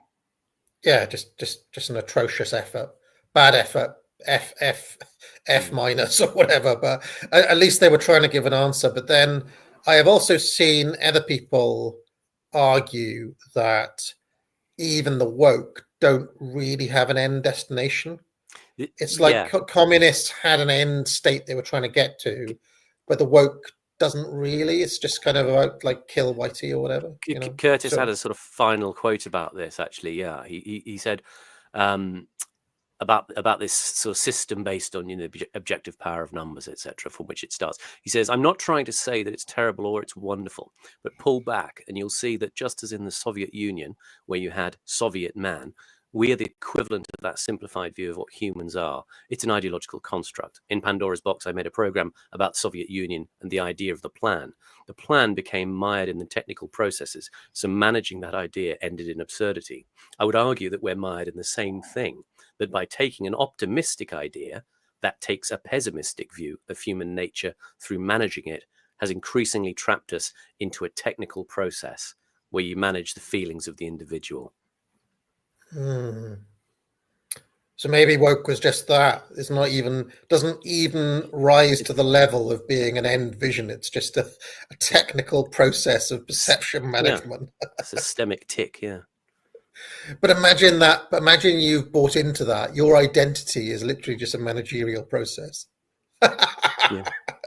Yeah, I think there's going to be a lot of suicides. Well, you're not allowed to say that. I think there's going to be a lot of hardship for certain demographics who've gone all in on this, and they're just going to be left to rot. At the very least, there's going to be a mental health crisis. I think is literally in the week where you've got those posters on the London Underground inviting you to kill yourself. You've seen these things? Yeah, and even that's in the framing of this negative liberty. Well, I should have the right to do that. Is this in the framework of the assisted suicide debate that is actually happening in Parliament assisted right now? Dying, yes, and obviously people assisted dying. Yeah, there's something of a particular an ethnic particularity about the people featured in the adverts. Let's say. Interesting. Kill yourself, dark, Whitey. Really, really dark. But this may not be true. As this series has shown, the idea of freedom that we live with today is a narrow and limiting one that was born out of a specific and dangerous time, the Cold War. It may have had meaning and purpose then as an alternative to communist tyranny, but now it's become a dangerous trap.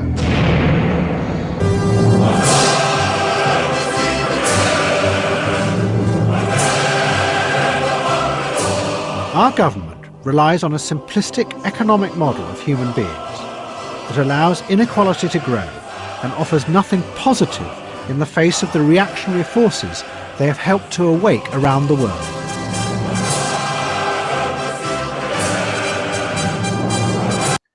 I love how Putin is just a reactionary force here, not like somebody who just, wanted to help his people or something.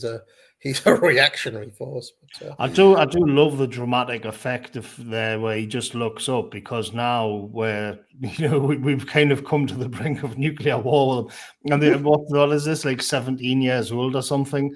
And it's like, yeah, it's very good.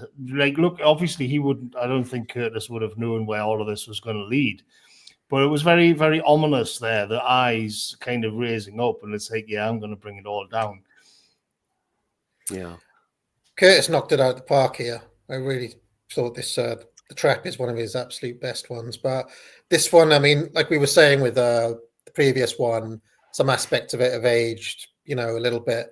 This one, I think, it's almost like we're now watching it in retrospect. It's even better than when it went out, because we know what happens, basically. Last quote from Curtis, actually, on The Trap. He's in an interview, and the interviewer says, "A friend of mine saw the final part of The Trap and found it really depressing." And Curtis says, "And I'm supposed to make people happy?" He says, "People look at the world and make their own minds up. Yes, it's a limited world we're living in, and that's why it's called The Trap. My job is not to try and change the world, but describe it, not as some of our journalists do, to fantasize about it." Based. The world as it is and not as it ought to be, eh? Exactly. Yes. Well, I mean, I'd love to see Curtis interviewed on, like, by somebody who's very. I think our best shot is Bastani still. You know, that he might get a decent interview out of him, but yeah, he's around, isn't he? But he tends to do very low key things. When he talks to people. There are connections I've come across, so it may be possible. All right. Well, this is just a couple of super chats before we get out of here. Chris Primer has said, "Chug the slop, chug as much as you can, as fast as you can. Don't stop for any reason." Zoltan Lingil says, "Can you please give Freedom Alternative a look sometime? Here's a sample video that might interest you." It's just a video of this guy called Freedom Alternative who made a video called "And Then What on Wielding Power." And I think, unless I'm mistaken, that is it. Yeah, very interesting show, chaps. This may have been my favorite one, favorite individual episode, because it just covers so much ground and it's so pertinent to our exact moment, especially with Putin looking at us at the end there. Quite kind of amazing. Yeah. Thanks to everyone for bearing with the digressions early on in the show. But that discussion about the nature of freedom, I think, is kind of key to a lot of what we talk about in these spheres. It's quite ridiculous as well, because I saw somebody called Timothy Snyder, who's rings a bell, some kind of deep state scumbag, and he was saying, like, all of the Ukrainians are out there fighting for our freedoms so that we don't have to. And yeah, he literally said you can kind of just sit around on podcasts and do your video essays while Ukrainians are out there dying for your freedom. And I just quote tweeted him last night, and I said, I'm in the UK and people are being jailed for tweets. And so you've got this kind of ridiculous scenario where people are just absolutely disillusioned and they just don't believe this kind of bullshit anymore.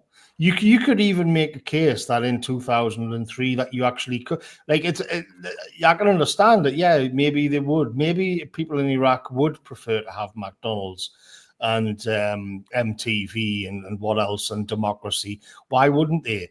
And now you think, well, we don't have even, like, we really have basic freedoms ourselves. Like, the government is jailing people willy-nilly that it doesn't like. How are we expected to get on board with foreign adventurism? Yeah, I don't know. Honestly, if these people don't actually start World War III before January, if Trump just comes in and shuts down that war, just makes a deal with Putin straight away, he'll have already been better than Biden. And who knows? Maybe he'll bring down the Starmer government. Because I do feel like the media is gearing up for Farage.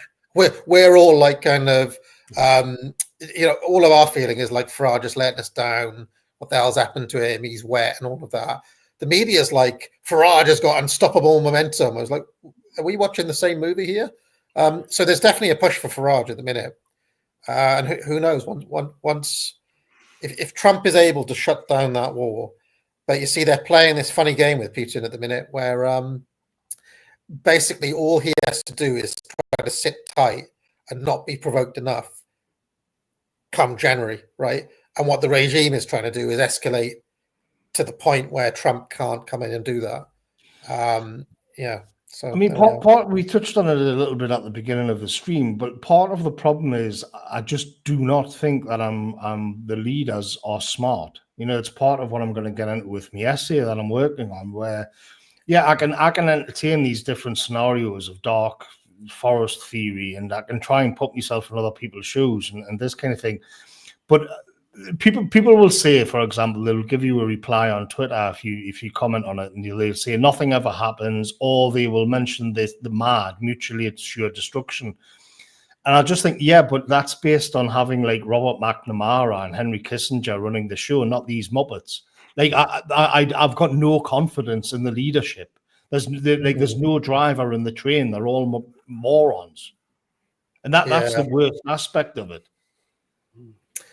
Yeah, I tell you what, that clip with Starmer and Beth Rigby. I mean, you know, I'm not a particular fan of Sky News or Beth Rigby, but you can hear her voice is just like, what the fuck is this? Like, we're talking about nuclear war, and this guy, it's like he hasn't even thought about it.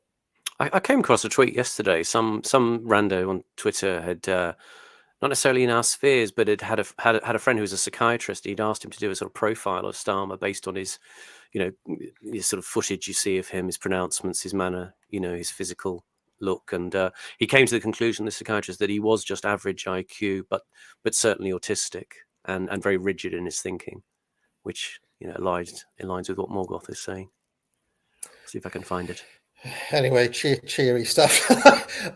Well, have a good afternoon, chaps, and thanks a lot for bearing with us. It was a longer one today, but we won't be back next week because Simon's taking a little break over Christmas, and the stream is because we're going to do the Christmas ads with Pharaoh. I haven't actually talked to him about it yet, but I will do.